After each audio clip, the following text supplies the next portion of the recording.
හරි අපි පොඩ්ඩක් මේ වායු පිළිබඳ චාලක අණුක වාදය තමයි පොඩ්ඩක් කතා කරන්න හදන්නේ. බහුවර්ණ වලට එහෙම කොටසක් වායු පාඩම ඉවර කරන්න වායු පිළිබඳ චාලක අණුක වාදය. මේ වචනේම තියෙනවා තේරුම. චාලක අණුක වාදය කියපුවාම ඒක ඝන ද්‍රව වායු කියන තුනටම අදාළයි. නමුත් අපේ පාඩම කතා කරන්නේ අපි පදාර්ථයේ වායු අවස්ථාව කියන එක පිළිබඳවනේ. එතකොට අපි කතා කරන්නේ වායු පිළිබඳව චාලක අණුක වාදය.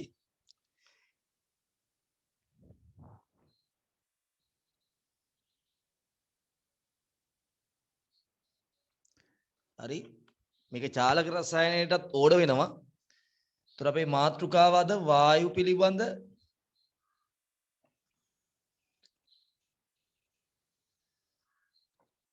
චාලක අණුක වාදය. දැන් අපි කතා කරා PV සමානයි nRT PV සමානයි nRT ඒක හදාගත්තේ මොනවයින්ද? බොයිල් නියමය, බොයිල්, චාල්ස්, ඇවගාඩ්‍රෝ ඔන්න ඔය නියම භාවිතා කරලා හදාගත්තේ. මේකේ විකල්පාකාර තියෙනවා. P සමානයි CRT, P සමානයි DRT බෙදීම කැපිටල් M මෞලික ස්කන්ධය. එතකොට P සමානයි M බෙදීම M වතාවක් RT V PV සමානයි. ඔන්න ඔය විදිහට මේ සමීකරණයේ වල විකල්පාකාර තියෙනවා. ඊළඟට ඔක්කොම ගණන් ටික මේ PV සමානයි nRT වලින් හදන්න පුළුවන්.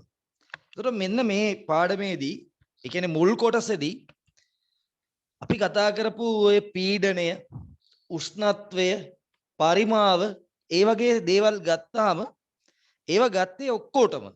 ඒ කියන්නේ මේ පද්ධතියේ තියෙන සියලුම වායු අණු සලකලා ඒ වගේ මේ සියල්ල සලකලා ඉදිරිපත් කරේ. ඒ වගේ ගුණ වලට අපි කියනවා මහේක්ෂ ගුණ කියලා. එතකොට මේ පීඩනය, පරිමාව, උෂ්ණත්වය වගේ මහේක්ෂ ගුණ තමයි අපි මෙතන අධ්‍යයනය කරේ. මහේක්ෂ ගුණ. හරි අපි ගත්තේ මුළු පද්ධතියේම පීඩනය. අපි ගත්තේ මුළු පද්ධතියේම උෂ්ණත්වය. ඊළඟට මුළු පද්ධතියේම පරිමාව. දැන් මෙතන කතා කරන්නේ චලනය පිළිබඳව. චාලක චලනය පිළිබඳව තමයි කතා කරන්නේ. කාගේද කතා කරන්නේ? අණුවල. එහෙනම් අණුවල චලනය පිළිබඳව කතා කරන වාදයට තමයි කියන්නේ අපි චාලක අණුක වාදය. මොකක් ගැනද කතා කරන්නේ? අණුවල චලනය සම්බන්ධ. ඊට පස්සේ අපි අවසානයේදී මේ අණුක ලක්ෂණ අණුවල චලනය මහේක්ෂ ගති ලක්ෂණත් එක්ක සඳහන් කරනවා. මේ සම්බන්ධ කරනවා. එතකොට මෙතන මේ අණුක මට්ටමින් සලකලා ඉදිරිපත් කරන ಗುಣ අණුවක වේගය ඒ වගේ දේවල් අණුවක ගම්මිතාවය අණුවක වේගය ඔය වගේ දේවල් අපි අන්වීක්ෂීය ලක්ෂණ කියලා අපි හඳුන්වනවා. අන්වීක්ෂීය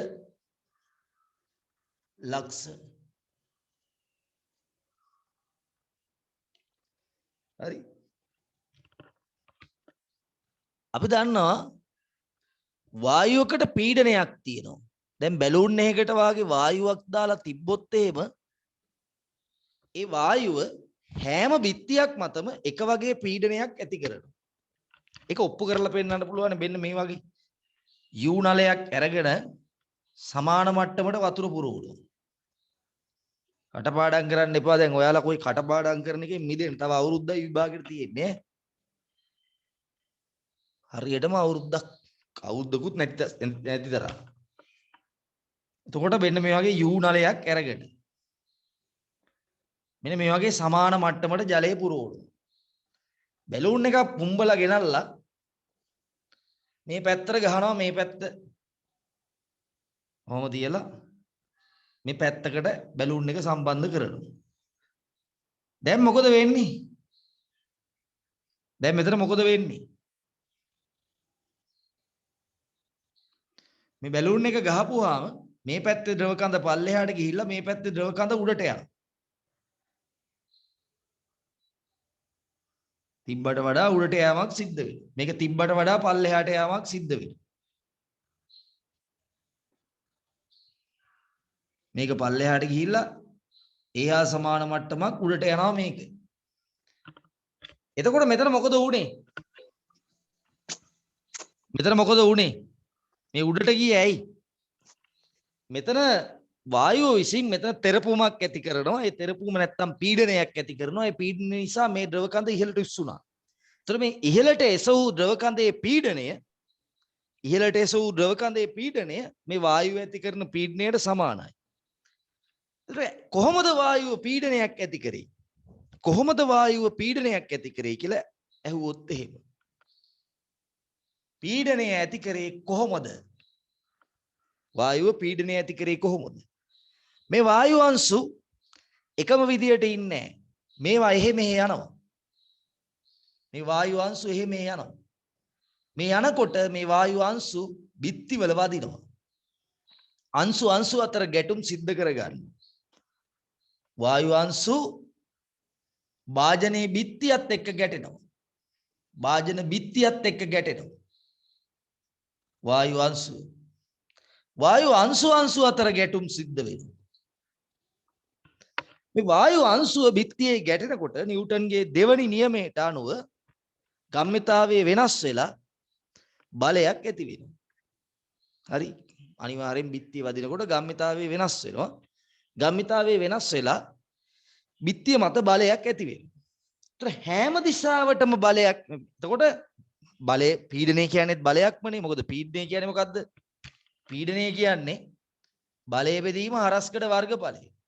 ඒතර හැම බිත්තියක් මතම මේ වගේ බලයක් ඇති වෙන නිසා හැම බිත්තියක් මතම පීඩනයක් ඇති වෙනවා. එහෙනම් ඔන්න ඔය විදිහට තමයි වායුවකට පීඩනයක් ඇති වුනේ. එහෙනම් අන්න ඒක විද්‍යාඥයෝ උපයෝගී කරගෙන චාලක අණුවල චලනය පිළිබඳව පළවෙනි උපකල්පනය ගොඩනගනවා. මොකද පළවෙනි උපකල්පනය? වායු අංශු චලනය වෙනවා. හැමතිස්සෙම දිගටම මේ පීඩනය තියෙනවනේ. එහෙනම් හැමතිස්සෙම වායු අංශු චලනය වෙනවා. හරි. ඒ චලනය වෙනකොට තමයි මේ බිත්තිය වැදිලා පීඩනයක් ඇති වෙන්නේ. එහෙනම් වායු අංශු නිරන්තරයෙන් චලනය වෙනවා. නිශ්චිත දිශාවකටද? නිශ්චිත පැත්තකට යන්නේ නෑ. එහෙම එකක් නෑ. හැම තැනටම යනවා. ඇයි? හැම බිත්තියක් මතම පීඩනයක් ඇති වෙනවනේ. දැන් කටපාඩම් කරන්න යන්න එපා. ඒ බැලුමක් දැක්කහම අපිට තේරෙන්න ඕනේ මේ තියෙන්නේ මේකේ ප්‍රතිඵලය තමයි. ඒත් මේ බැලුමේ පීඩනයක් ඇති වෙන්නේ ඇයි? මේ වායු අංශු වල චලනය නිසා. ඒත් වායු අංශු චලනය වෙනවා. රටාවක් තියනවද? නෑ. රටාවක් නෑ. කැමැති පැති වලට කැමැති විදියට යනවා. එහෙනම් රැන්ඩම් මෝෂන් එකක් පෙන්වන්නේ. අහඹු ලෙස මේ මෝෂන් එක රැන්ඩම් අහඹුයි. අහඹු ලෙස චලනය වෙනවා. නැවතිලා ඉඳලා හැමද නෑ. නොකඩවා නිරන්තරයෙන්. නිරන්තර අහඹු චලිතයක යෙදෙනවා. නිරන්තරයෙන්. හරි. කන්ටිනියස්ලි. හරි. නිරන්තරයෙන් අහඹු චලනය වෙනවා. දිශාවක් නෑ. එහෙනම් මේකට ප්‍රවේගයක් කියන්න බෑ. මේකට අපිට කියන්න වෙන්නේ වේගයක් කියලා. හරි. මේකට කියන්න වෙන්නේ වේගයක් කියලා. හරි. ඊළඟට මේවා යන්නේ මොන වගේ ගමන් මාර්ගයකද? දැන් අපි දන්නවා සූර්යයා වටා පෘථිවිය යන්නේ වෘත්තාකාර චලිතයක. ඒතර දැන් භෞතික විද්‍යාව දන්නවා නම් නැත්තම් මාත් එක්ක පළවෙනි පාඩමේ හිටියා නම් එයාට අපි කියලා දීලා තියෙනවා මොකද්ද? අපි කියලා දීලා තියෙනවා වෘත්තයක යන්න නම් කේන්ද්‍රයේ දිහාවට නැත්තම් ගමන් පතේට ලම්බකව බලයක් ක්‍රියාත්මක වෙන්න ඕනේ. ගමන් කරන කෙනාට ලම්බක අර චුම්බක ශේෂ්ඨය ඇතුළට ඇතුල් වෙනකොට ඒකට ලම්බකව බලයක් එදෙන හින්දා ඒක වෘත්තාකාර චලිතයක යන්න පෙළඹෙනවා කියලා කිව්වා. ඒතර එහෙම ගමන් පතේට ලම්බක වූ බලයක් මෙතන තියෙනවද? නැහැ. එහෙනම් වායු අංශු වලට කවදාවත් වෘත්තාකාර ගමන් පතේක යන්න පුළුවන්ද? ප්‍රක්ෂිප්ත වාගේ යන්න පුළුවන්ද? ප්‍රක්ෂිප්ත වාගේ යන්න බෑ. එහෙනම් යන්න ඕනේ කොහොමද? සරල රේඛීයව යන්න ඕනේ. එහෙනම් නිරන්තර අහඹු චලනය කොහොමද? සරල රේඛීයව.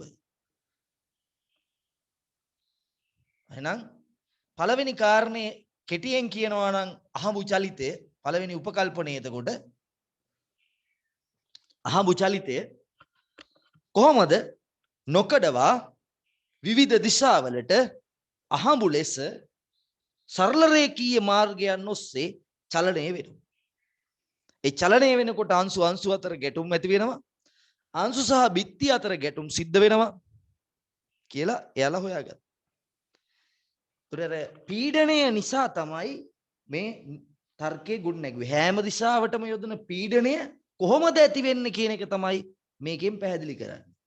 ඒතර අපි කරන්නේ ඔක අනිත් පැත්ත. චාලක අනුකවාදයේ උපකල්පනයේ කටපාඩමෙන් කියලා ඒක නිසා පීඩනයක් ඇති වෙනවා කියලා කියනවා. නමුත් විද්‍යාඥයෝ චාලක අනුකවාදයේ ගොඩනගන්නේ ප්‍රායෝගිකව ලැබෙන අත්දැකීම් සලකලා බලලා තමයි මේ වාදයේ ගොඩනගලා තියෙන්නේ. එහෙනම් පළවෙනි උපකල්පනය. හරි. ඒතර චාලක අනුකවාදයේ මූලික උපකල්පන තුනක් තියෙනවා. ඔන්න පළවෙනි එක. හරි. මම තව ටිකක් ඉස්සරහට යනවා. ඕන්නම් සාරාංශයක් කටුකුලයක දාගන්න. එතකොට ඔන්න ඔය විදිහට වායුවක සෑම වායු අඩංගු භාජනයේ සෑම බිත්තියක් මතම පීඩනයක් ඇතිවන නිසා ඒ පීඩනය ඇතිවන ආකාරය පැහැදිලි කරලා දෙනවා අණුවල චලනය උපයෝගී කරගෙන අන්න එහෙම පැහැදිලි කරලා දෙනකොට එයාලා පළවෙනි උපකල්පනයේ විදිහට හදා ගන්නවා මොකද්ද? Random motion. අහඹු චලිතය කියන දේ. දරුවද? ඒක කටපාඩම් කරනකොට ඉතින් අපි කටපාඩම් කරගන්නවා අරමුණක් නැතුව කටපාඩම් කරනකොට ඉතින් අමතක වෙනවා සැරෙන් සැරේට. මොකද්ද? වායු අංශු නොකොඩවා විවිධ වේග වලින් විවිධ දිශාවන් ඔස්සේ අහඹු චලිතය කියදෙයි. මේව ගිහිල්ලා බිත්තිය වදිනවා. බිත්තිය වදිනකොට පීඩනයක් ඇති වෙනවා. ඕක හරියට අනිත් පැත්තකට හරවලා ඇහුවොත් එහෙම අපිට උත්තරේ දී ගන්න බැරි වෙනවා. මොකද අපි මෙහෙම දැනගෙන අපි මෙහෙම හිතලා නෙමෙයි පාඩම් කරන්නේ. ඔන්න මතක තියාගන්න ලේසි ක්‍රමයි. හරි. තව ටිකක් මං ඉස්සරහට යනවා. දැන් ඊළඟ එක තමයි දැන් වායුවක තමයි ඝන ද්‍රව වායු කියන අවස්ථා තුනෙන් අංශු අතර ආකර්ෂණයේ දුර්වලම අවස්ථාව තියෙන වායුව. හැබැයි ඒකත් වායුවෙන් වායුවට වෙනස් වෙනවා. දැන් නයිට්‍රජන් අංශු අතර තියෙන ආකර්ෂණ බලය නෙමෙයි ඔක්සිජන්ගේ අංශු අතර තියෙන්නේ. කාබන් ඩයොක්සයිඩ් අංශු අතර තියෙන ඒ ආකර්ෂණය නෙමෙයි. ඒතකොට එතන ගැටලුවක්. එතන තියෙනවා ගැටලුවක්. ඒතකොට වායුවේ අන්තරාණුක බලය සැරෙන් සැරේට වෙනස් වෙනවා.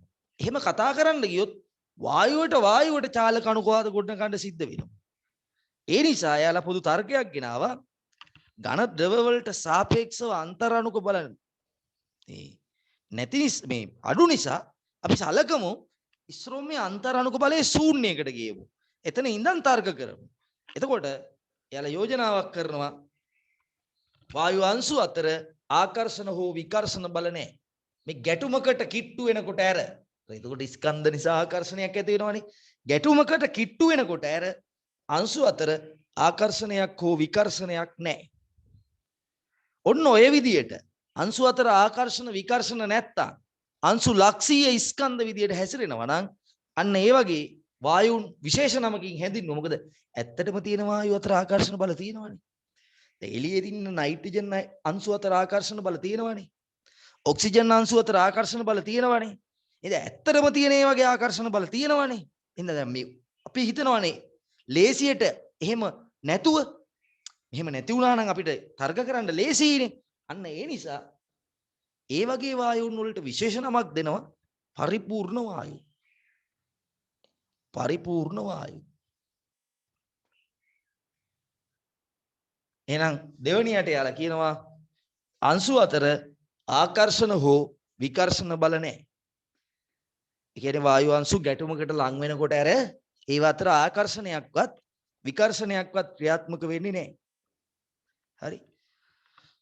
ඉතින් ඔන්න ඕකත් එක්ක එනවා තව දෙයක්. හිතන්න බෑ මෙහෙම ස්ප්‍රින් එකක් තියනවා කියලා. ඕම ස්ප්‍රින් එකක් තියනවා කියන්නේ. හැමතිස්සෙම දන්නා දෙයකින් නොදන්නා දෙය ගැන හිතන්න ඕනේ. දැන් ඔය ස්ප්‍රින් එක ඇදුනොත් හරි ඇකිලුනොත් හරි ඒ අතර මොකද වෙන්නේ? ප්‍රත්‍යස්තතා විභව ශක්තියක් ඇති වෙනවා. ඒ කියන්නේ මොකද? ප්‍රත්‍යස්තතා විභව ශක්තිය. එතකොට අංශු වල පිහිටීම වෙනස් වීම නිසා ඇතිවන ශක්තිය විභව ශක්තිය. ඒතර මෙතන මේ ස්ප්‍රින් එක ඇදිනා හරි ඇකිල්ලා හරි ඇති වෙන්නේ මේ ගුරුත්වය ඔස්සේ ගියොත් ඇති වෙන්නේ ගුරුත්වාකර්ෂණ විභව ශක්තිය. විද්‍යුත් ශ්‍රේෂ්ඨයක ගියොත් ඇති වෙන්නේ විද්‍යුත් විභව ශක්තිය. හරි. එතකොට මේක ඇදුනොත් හරි ඇකුළුනොත් හරි විභව ශක්තියක් එනවා. ඒ බේන්න මේ ස්ප්‍රින් එක නිසා. මේ දෙන්න අතර තියෙන ආකර්ෂණය නිසා. ඒතර වායු අංශු දෙකක් කියලා හිතන්න මේක. මෙතන තියෙනවා කියලා හිතන්න ලන්ඩන් අපකිරණ බල. ඒතර මේක ඇදෙනකොට මේක ඇකිලෙනකොට මේ අපකිරණ බලයට එරෙහිව කාර්ය කරන්න ඕනේ. මේ ස්ප්‍රින් එක මේ විභව ශක්තිය බවට පත් වෙන්නේ ඔය ඉස්සරහටත් ඕන වෙනවා. මේ ඇදෙනකොට කරන කාර්යය තමයි ඇකිලෙනකොට කරන කාර්යය තමයි මේකේ විභව ශක්තිය බවට පත් වෙන්නේ. හරිද? එතකොට මේ අංශු අතර තියෙන ආකර්ෂණය ඔස්සේ ඇදෙනකොට හරි ඇකිලෙන ඒ කියන්නේ ඈත් වෙනකොට හරි ලං වෙනකොට හරි එතන විභව ශක්තියක් ඇති වෙනවා. එතකොට අපි උපකල්පනය කරා මේ චාලක අනුකවාදයේදී මොකද්ද? ආකර්ෂණ විකර්ෂණ බල නැහැ. එහෙනම් ඇදෙනකොට හරි ඇකිලෙනකොට හරි කාර්යයක් කරන්න ඕනේ නැහැ. ඇදෙනකොට ඇකිලෙනකොට කාර්යයක් වෙන්නේ නැත්නම් විභව ශක්තියකුත් නැහැ. එහෙනම් වායු අංශුන්ගේ විභව ශක්තිය ශූන්‍යයි. වායු අංශු අතර විභව ශක්තිය ශූන්‍යයි. එතකොට වායු අංශු පද්ධතියක සමස්ත ශක්තිය ගත්තොත් එහෙම සමස්ත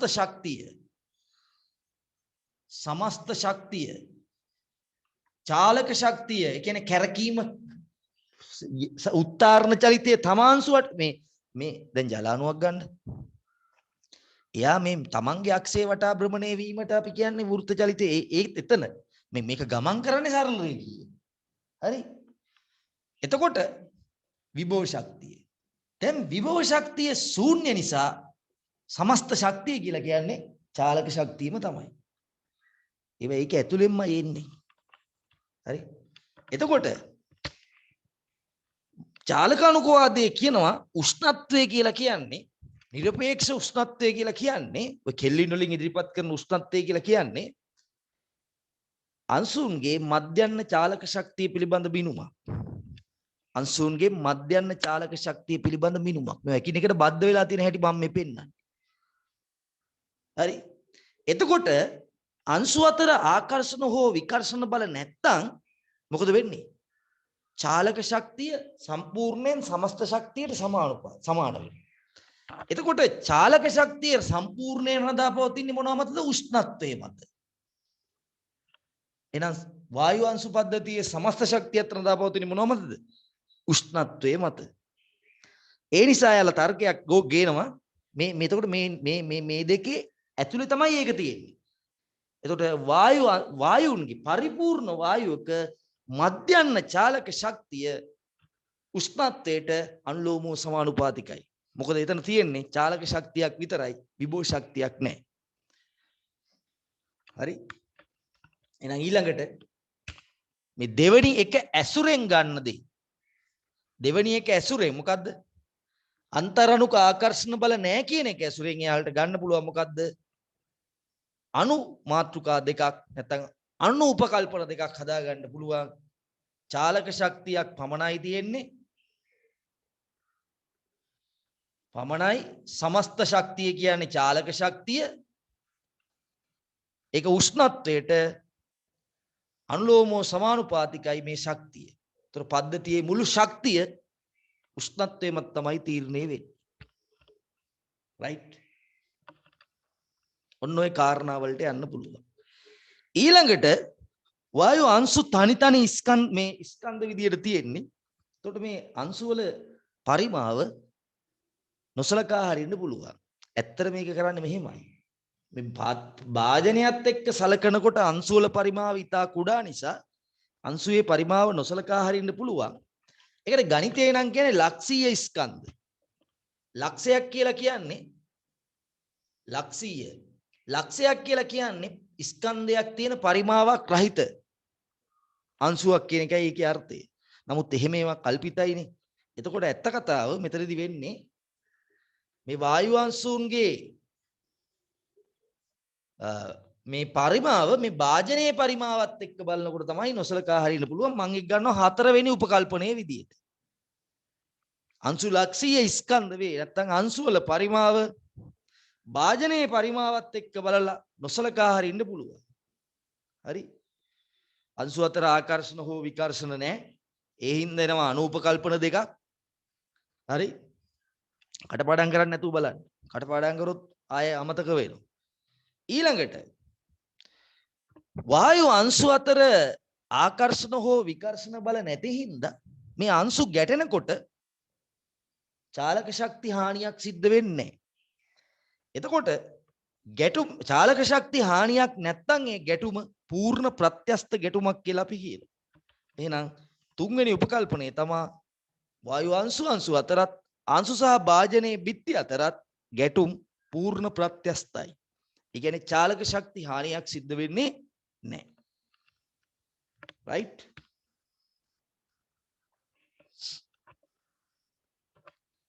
ඔන්න ඔය විදිහට උපකල්පන හතරයි. ගැටුම් පූර්ණ ප්‍රත්‍යස්තයි.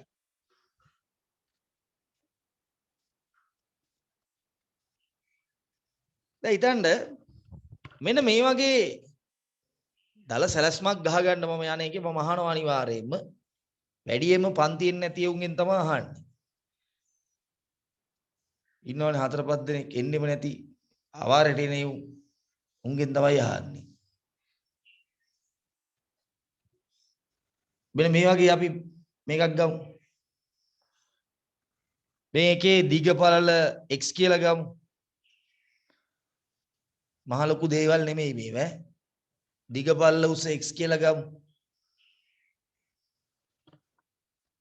මම මේකේ ලේසියට මෙතන ඇඳ ගන්නම් මේකේ පැතිකඩ. කොහොම තියෙන්නේ? හරි. මේ අංශුව මෙතන ඉඳන් මේකේ වදිනවා ගිහිල්ලා. මේ බිත්තිය වදිනවා. එහා පැත්තේ බිත්තිය. මේ බිත්තිය ඇන්දේ. තබ්බේට මේ මෙතන ඉන්න අංශුව එහෙම ගිහිල්ලා මේ බිත්තිය වදිනවා. මේ බිත්තිය වදිනවා. මූණට මූණ තියෙන බිත්ති දෙක ගත්තේ. දුර x. හරි. ඒතර ගැටුම් පූර්ණ ප්‍රත්‍යස්තයි. බලමු මෙතන අන්න එතන යොදමු. ගැටුම් පූර්ණ ප්‍රත්‍යස්තයි. ඒ කියන්නේ ගැටුමකදී චාලක ශක්ති හානියක් නැහැ. ගැටුමකදී චාලක ශක්ති හානියක් නැහැ. එහෙනම් මේක යන්නේ v1 නම් මේ බිත්තිය වැදිලා මට ලං කරලා දින්න. මේ බිත්තිය වැදිලා ආපහු මෙහාට පයින්නවනේ. එතකොට අර බිත්තිය වැදිලා මෙහාට පයින්නත් ඕනේ කීයෙන්ද? v1ෙන්මයි. මොකද චාලක ශක්තිය හානි වෙන්න බෑ. එහෙනම් මේ පැත්තට එන්න ඕනේ. මෙයාගේ ස්කන්ධය m නම් මේ වායු අංශුවේ ස්කන්ධය m. ස්කන්ධය m. ස්කන්ධය m. මම හොයන්න හදන්නේ අර බිත්තිය මත කොච්චර බලයක් ඇති වෙයිද? බිත්තිය මත කොච්චර බලයක් ඇති වෙයිද කියලායි මම හොයන්න හදන්නේ. හරිද? ඒක තමයි මගේ වැඩේ. හරි. මොකද්ද බලය හොයන්නේ කොහොමද? නිව්ටන්ගේ දෙවනි නියමයට අනුව බලය කියන්නේ ගම්මිතා වෙනස් වීමේ ශීඝ්‍රතාවය. ඒතර මේ බිත්තිය මත ඇතිවන බලය කියන්නේ මොකද්ද? ගම්මිතා වෙනස බෙදනවා කාලයෙන්. ඒකට ගත වූ කාලයෙන්, ගැටුමට ගත වූ කාලයෙන් බෙදන්න ඕනේ. මොකෙන්ද ගත්තේ? නිව්ටන්ගේ දෙවනි නියමයෙන් ගත්තේ. එහෙනම් ගම්මිතා වෙනස හොයමුද? කොහොමද ගම්මිතා වෙනස හොයන්නේ? ඇග්‍රි කරන කෙනෙක් ඉන්නවා නම් පොඩ්ඩක් විතර මේක බලන්න. එයා ඒක දන්නේ නැති ඉඳ අමාරු වෙයි. ගම්මිතා වෙනස හොයන්නේ කොහොමද? අවසාන ගම්මිතාවයෙන් අඩු කරනවා ආරම්භක ගම්මිතාවය. ගම්මිතාවය කියන්නේ දෛශිකයක්. මේක මම කියලා දීලා තිනවා කැතෝඩ කිරණ තැනදී. ඒක දෛශිකයක් නම් දිශාව වැදගත්. ඒතර අපි එක දිශාවක් සලකන්න ඕනේ. අපි මෙහෙනම් මේ පැත්තට සලකමු. මේ පැත්තට. එහෙනම් ගම්මිතාව වෙනස හොයන්නේ කොහොමද එතකොට?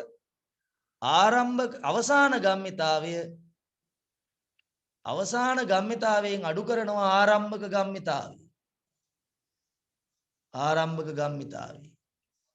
මේ පැත්තට මම ගත්තොත් කාලය එහෙම උදියේ. මේ පැත්තට MV එකයි. අර පැත්තට මෙහාට අවසානයේදී මම මෙහාට සලකන්නම් බෑ. මෙහාට රිපයින්නේ. එතකොට මෙහාට MV එකයි අවසාන ගම්මිතාවය. ආරම්භය අඩු කිරීම අරහෙට MV එකයි. එතකොට මෙහෙට ඍණ MV එකයි. ඍණයි ධන වෙනවා. එතකොට කාලය මං ගන්නම් කාල වෙනස ඩෙල්ටා t. එතකොට 2යි mv1 බෙදීම ඩෙල්ටා t බවට පත් වෙනවා මේ ඇති වෙන බලය. මේ අංශුව විසින් බිත්තිය මත ඇති කරන බලය 2යි mv1 බෙදීම ඩෙල්ටා t. දැන් මේ ඔයාට මෙතන පොඩ්ඩක් ෆිසික්ස් එහෙම පොඩ්ඩක් පුළුවන් වෙන්න ඕන. නැත්නම් ওই කට්ටිය වැරදි අර්ථකථනයක් අපිට දෙනවා මේ අපි උගන්වන්නේවා තේරෙන්නේ නැහැ කියලා. ඒක අපි උගන්වන්නේවා තේරෙන්නේ නැත්තේ ඔයා ලඳ බොලද හින්දා. නැතුව මේ ඔයා නිකන් මේක කරන්නම් වාලේ කරගෙන යන හින්දා තමයි තේරෙන්නේ නැත්තේ. ඒවා ටිකක් ගැඹුරු වෙන්න ඕනේ. ගැඹුරු වුණොත් තමයි ඔයාට දෙයක් ලබා ගන්න පුළුවන් වෙන්නේ. දැන් හාල් ඩයල්යක් වගේ පාවි ඉඳලා හරියන්නේ නැහැ. අපි දැන් විභාගෙට ලැහැත්ති වෙන්නේ. ඒතර ගැඹුරු පාඩම් තියෙන්නේ. ඒතර අපි ටිකක් ගැඹුරෙන් ඉන්න ඕනේ. එහෙම නැතුව මේක කරන්න බෑ. ඩෙල්ටා t දැන් ඔන්න බෙදුවා ගත්තා. දැන් හරි. බලය හොයන්න දැන් අඩු මොකද්ද? කාලය අඩුයි. කාලය හොයමු. කාලය. කොහොමද? මෙතන ඉඳන් මෙතනට දුර x. වැදිලා ආපහු වදින්න ඊළඟ පාර වදින්න දුර යන්න ඕනේ 2x. ඒක තේරුණාද? මෙතන ඉන්න එක මෙහෙම ගිහිල්ලා ඔහොම වදින්න ආයේ 2x යන්න එපේ. ඊළඟ පාර වදින්න. මේ මෙතන වැදුණා කියන්නේ මෙතන වැදුණා කියන්නේ ඊළඟ සෙට් ආයෙ වදින්න මෙහෙට ගිහිල්ලා දැන් ඕන් ඔයාට හිතේ එහෙමම යනවේ නෑ මේක උපකල්පන මත යන්නේ. තේරුණායි? එහෙමම යන්නේ. කොහොමනේ යන්න ඕනේ ආයෙ? ඊළඟ සෙට් පාර වදින්න. නැත්තම් මේ බිත්තිය වදිනකොට මේ බිත්තිය වැදුණා කියලා හිතන්න. ඕකේ වැදිලා ආපහු ඊළඟට පාර ගැටුම වෙන්න නම් ඔය එයා යන්න ඕනේ කොච්චර දුරක්ද? 2x දුරක් යන්න. හරි? ගැටුම සිද්ධ වෙන්න ඊළඟ ගැටුම සිද්ධ වෙන්න. ඊළඟ බලය ඇතිකරන්න 2x දුරක් යන්න ඕනේ. එහෙනම් ගමන් කළ දුර ගැටුමක් අතර යන දුර ගැටුමකදී යන දුර 2x. එහෙනම් ගැටුමට ගත වෙන කාලය කොහොමද හොයන්නේ? දුර බෙදනවා වේගයෙන්. ගැටුමට යන කාලය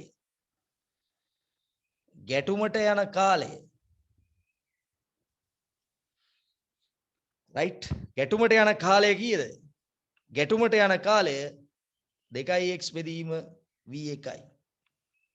එහෙනම් බලය දැන් මට හදා ගන්න පුළුවන් මෙතනින් බලය F සමානයි 2යි mv1 බෙදීම 2x බෙදීම v1යි. එතකොට v1 උඩට යනවා. දෙකට දෙක කැපෙනවා. එතකොට මෙතන බලය එනවා mv1 වර්ගය බෙදීම x. ඔන්න අංශුවක් විසින් බිත්තිය මත ඇති කරන බලය. අංශුවක් විසින් බිත්තිය මත ඇති කරන්නා වූ බලය mv1 වර්ගය බෙදීම x. right? ඊට පස්සේ ඔය වගේ එක අංශුවද ඔකේ තියෙන්නේ නෑ. අංශු තියෙනවා n සංඛ්‍යාවක් කියලා ගත්තොත්. ඒතර අංශු n ගානෙන් ඇති කරන බලය ගන්න ඔය n ගානෙන් ඇති වෙන ඒවා එකතු කරන්න ඕනේ. ඕක ඇතුලේ විවිධ වේග තියෙන්නේ. v1 v2 විදියට vn දක්වා විවිධ n වෙනස් වීම n සංඛ්‍යා. සමහර අයගේ වේග සමාන වෙන්න පුළුවන්. ඒතර අංශු n තියෙනවා නම් අංශු n ඇති කරන මුළු බලය හොයන්න අපිට පුළුවන් කොහොමද? මුළු බලය F මුළු බලය කියලා කියන්නේ කටපාඩම් කරන්න එපා.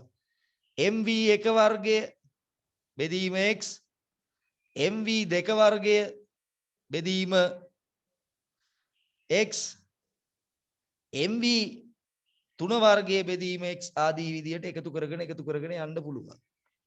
ඒතර m1යි x1යි පොදුයි ඒක එළියට ගන්න පුළුවන්. හරිද? m1යි x1යි පොදුයි ඒක එළියට ගන්න පුළුවන්. එතකොට එනවා m v1 වර්ගය ධන v2 වර්ගය ධන v3 වර්ගය ආදී විදියට එකතු වෙවි යනවා. හරි? ඊට පස්සේ x එක එළියට ගත්තා.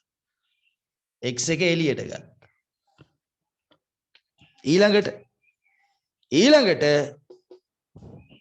හරි ඊළඟට ඔයාට පුළුවන් හරි මේ පීඩනය හොයන්න මේක මේ බිත්තියේ වර්ගඵලයෙන් බෙදන්න. පීඩනය එතකොට සමානයි මේ උඩ ප්‍රකාශනය m බෙදීම x එක නැවත බෙදෙනවා x වර්ගයෙන්. එතකොට මෙතන x වල තුන්වෙනි බලයක් කියලා එනවා. x වල තුන්වෙනි බලයක් කියලා එනවා. උතන නිකන් පැහැදිලිද? ඉඩ මදි. මේ පැත්ත ටික මහ කරනවා එහෙනම්. මේ පැත්ත මහ කරනවා. හරි.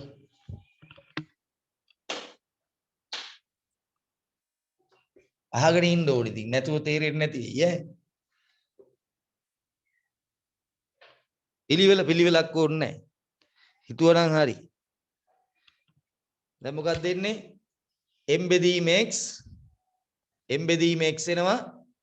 මෙතන v1 වර්ගය දන v2 වර්ගය ඔය ආදී විදියට vn දක්වා ඒවායේ වර්ග එනවා. මෙතන තව x වර්ගයක් එනවා. ඒයි වර්ගඵලයෙන් බෙදුවා. එතකොට පීඩනය ආවා. අන්න දැක්කද මං කිව්වේ? මට ඕන උනේ පෙන්නන්න අණුක වේගය සම්බන්ධ කරා කාත් එක්කද? අර අන්වීක්ෂීය ගති ලක්ෂණය අපි සම්බන්ධ කරා මහේක්ෂ ගති ලක්ෂණයත් එක්ක. ඔන්න පීඩනය ඇති වෙන ආකාරය. හරි? අතන කතාව පීඩනය ඇති වෙන ආකාරයෙන් තමයි පළවෙනි උපකල්පනය හැදුවේ. ඒ උපකල්පන තුනම භාවිතා කරලා අණුවල වේගය සහ පීඩනය අතර ගණිතමය සම්බන්ධයක් හදාගත්තා. හැබැයි පුතේ ඉතින් මේක ගිහිල්ලා හැමතිස්සෙම මූණට මූණම හැප්පෙන්නේ නැහනේ. මෙහෙම ඇවිල්ලා වදින්නේ නැද්ද? මෙහෙම ඇවිල්ලා වදින්නේ නැද්ද? මෙහෙම ඇවිල්ලා වදින්නේ නැද්ද? එතකොට රයිට් ඇන්ගල් වලින්ම හැමතිස්සෙම වදින්නේ නැහැ. ඊළඟට මේ ඇති වෙන පීඩනය එක බිත්තියක් මතද ඇති වෙන්නේ නැහැ. බිත්ති කීයක් තියෙනවද මේකේ? 6ක් තියෙනවා. එතකොට මේක 6ෙන් බෙදෙන්න ඕන. ඔය වගේ මේක සෝදන ටිකක් දාන්න වෙනවා. නැතුව හරියන්නේ නැහැ. අන්නේ සෝදන නිසා මෙතනට එනවා නියතයක් 3න් 1යි කියලා. 3න් 1යි කියලා එනවා. දැන් x ඝනය v1 වර්ගය දාන v2 වර්ගය. අන්න අපි අමාරුවේ වැටෙනවා පොඩ්ඩක් විතර. මෙන්න vx වල තුන්වෙනි බලය කියන්නේ මොකද්ද පුතේ? මේ m කියලා ගෙත්තේ අංශුවක ස්කන්ධය. හැම අංශුවකම ස්කන්ධය එකයි. මොකද එකම වායුව මෙතන අපි කතා කරන්නේ. එතකොට x වල තුන්වෙනි බලය කියලා කියන්නේ පරිමාව. ස්කන්ධය 3න් 1යි. දැන් මෙහෙම අනි මාර් කේස් එකක් නේ අප්පා. එක එක අංශුයි පරිමාව මේ එක දැන් කට්ටිය ගොඩක් ඉන්නකොට දැන් ඔයාලගේ පන්තියක් තියෙනකොට පන්තිය 30 දෙනා 30 ආකාරයක්. එතකොට 30 දෙනාම නියෝජනය කරන්න අපි නායකයෙක් හදා ගන්නවා. උගේ අර 30ම ලක්ෂණ වගේ පොඩ්ඩක් තියෙනවා. 30ම නියෝජනය කර. පන්ති ඉන්න නරක මේකාටත් උගේ අතින් සාධාරණයක් වෙන්න ඕන. හොඳ මේකාටත් මධ්‍යස්ථ එකකටත් ඔක්කොම වෙනුවෙන් ඉදිරිපත් කරන්න. අන්න ඒ වගේ විවිධ වේග තියෙනකොට ඒ වේගවලට සාධාරණයක් වන වේගයක් අවශ්‍ය වෙනවා. මෙන්න මෙතන පොඩි කෙටි දෙයක් හදාගන්න. මේ වේග ටික වර්ග කරලා එකතු කරලා එතන මේ මෙහෙම ලියන්න ගියොත් මේක අංශු මිලියන ගණනක් විතර තියෙනවා. මිලියන ගණන් ලියන්න එපා. ඇවගාඩ්‍රෝ හිතා මවුලයක් කියලා. අංශු 2 3යි තියෙන්නේ මිලියනයක් තියෙනවා. මේ ඇවගාඩ්‍රෝ සංඛ්‍යාවක් තියෙනවා නම් මේ වගේ ඇවගාඩ්‍රෝ සංඛ්‍යාවක් මෙහා ලියන්න එපයි. ඕක මාර වැඩක් නේ අමාරුයි නේ. කරන්න බෑ ප්‍රායෝගිකව කරන්න බෑනේ. නම් ප්‍රායෝගිකත්වයේ සලකලා සියලුම අංශු වල වේගය වෙනුවෙන් තනි වේගයක් සාධාරණව ඉදිරිපත් කරනවා. ඒක එන්න ඕනේ මේ උන්ගේ වර්ගයන්ගේ එකතුව. එහෙනම් අපි වර්ගයන්ගේ එකතුව ගන්නවා. වර්ගයන්ගේ එකතුව අරගෙන ඒක බෙදනවා n වලින්. ඒතර මොකද ප්‍රවේග නෙමෙයි වේගයන්ගේ වර්ගයන්ගේ n කියන්නේ එතන තියෙන මුළු අංශු ගාන. ඒ කියන්නේ මධ්‍යන්නේ. ඒක අලුත් පරාමිතියක් විදිහට හඳුන්වා දෙනවා මෙන්න මේ විදිහට. එතකොට c වර්ග බා කියන්නේ ප්‍රවේග වර්ගයන්ගේ මධ්‍යන්නේ. ඒතර නිකන් ආව නෙමෙයි. මෙන්න මේ නිසා තමයි ප්‍රවේග වර්ගයන්ගේ මධ්‍යන්නේ සලකන්නේ. මොකද මේක ලියන්න බෑ නැත්තම්. එතකොට ප්‍රවේග වර්ගයන්ගේ එකතුව වෙනුවට මට ලියන්න පුළුවන් n වතාවක් c වර්ග බා කියලා. n වතාවක් c වර්ග බා කියලා.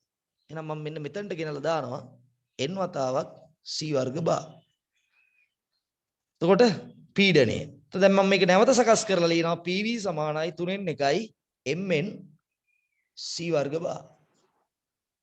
එතකොට ඔන්න ඔය සමීකරණයේ ගොඩනැගුවේ චාලක අණුකවාදයේ තියෙන මහේක්ෂ ලක්ෂ මේ අන්වීක්ෂීය ලක්ෂණ වලින්.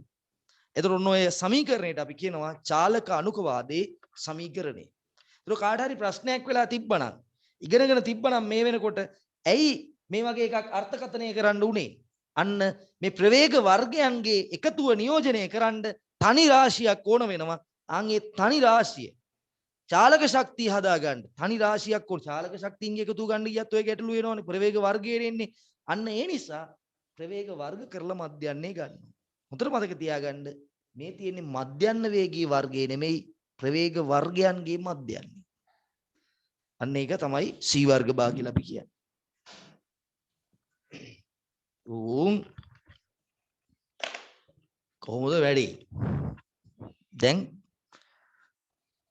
දැන් ඉතින් ඕක ඔප්පු කරන්න කටපාඩම් කරගන්න එහෙම නගලන්න ඕනේ සම්බන්ධය තමයි හොයාගන්න ඕනේ.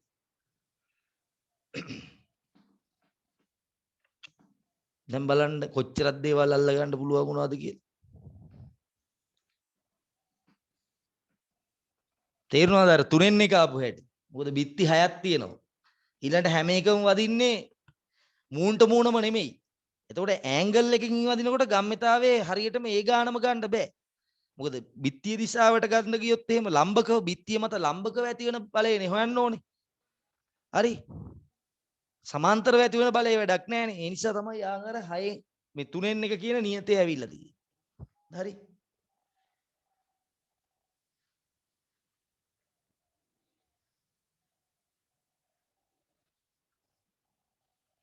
හරිද එතන?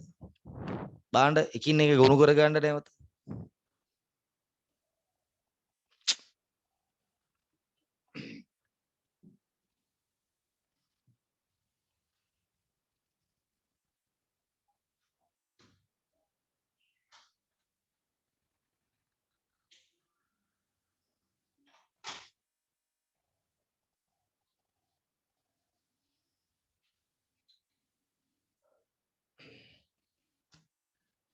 කටපාඩම් කරන්න එපා. ඔන්න ඔය වගේ හුරු වෙන්න, විෂයට හුරු වෙන්න. එතකොට තමයි විෂය ලේසි වෙන්නේ. හරි. දැන් ලියා ගන්න කොට කුලයක ලියා ගන්නකො. දැන් ඔයා මේකේ ගත්ත දේවල් ටික ඔයාට මතක ටික ලියා ගන්න බාන්න. වෙන වැඩ නම් කරන්න එපා ඈ.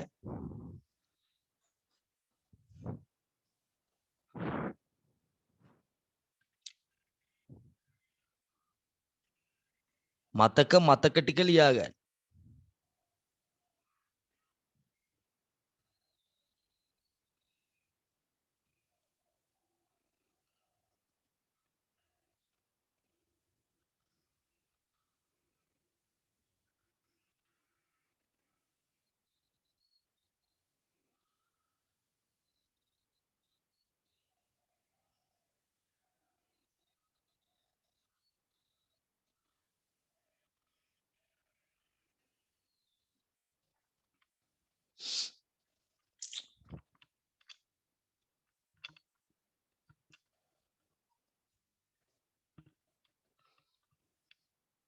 රයිට්.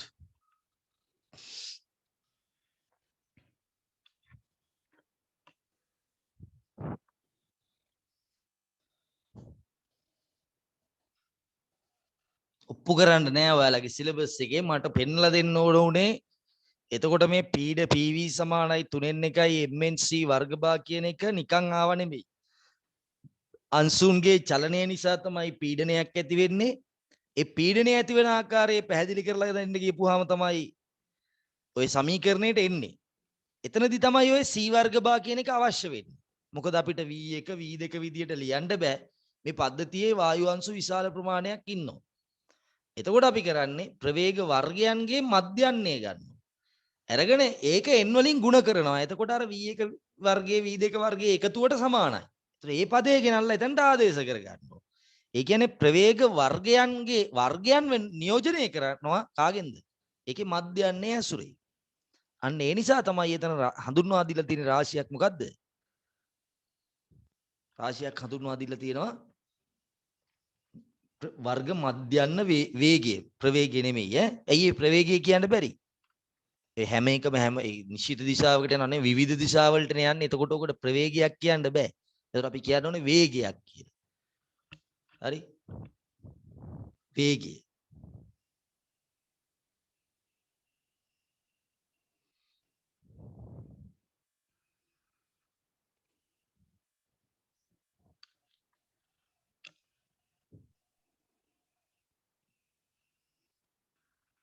චකරාංගි චමත්කාර.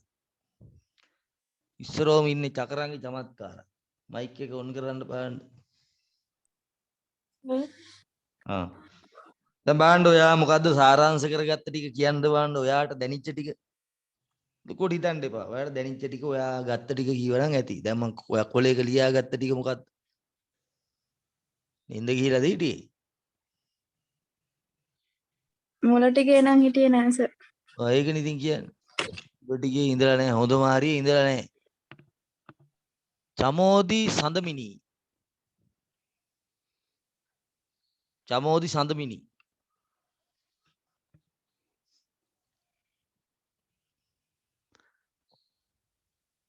නැද්ද? ඉන්නවනේ මේ ඉන්නේ. චමෝදි සඳමිනි. පෑප්ප ඔයාලත් මේ කරන්නේ. චතුනි ප්‍රේමරත්න. අයින් කරනවා ඈ. ඉන්නවද? චතුනි ප්‍රේමරත්න. කො? මේ දැන් කරපු ඔක්කොගෙම සර්. ඈ? මේ ඔක්කොගෙම කියන්න ඕනේ. ඔයාට ගත්ත ටික විතරයි. මම කූතුවාට කියන්නේ ඔයාට අහුවෙච්ච ටික ඔයා කියවනම් ඇති. ඔයා කටකොලෙක් ගහගත්තේ නැද්ද පොඩි සාරාංශයක් දලව? එහෙම දලව ගහගත්තා නම් ඒක කියවනම් හරි. පරිචවලේ දෙනවා. ඈ? පරිචවලේ දෙනවා වංශී. ඒ වගේ පරිමාවක් නැහැ. ආකර්ෂණ බලත් නොගැනී හැකි කියලා උපකල්පනය කරනවා. ඒකින්ද ඒකේ පූර්ණ ප්‍රත්‍යක්ෂ ගැටුම් තමයි පවතින්නේ. කියනින්ද ගම්මිතා වෙනසින් මේ වික්තිමත ඇතිවෙන බලය ගත්තහම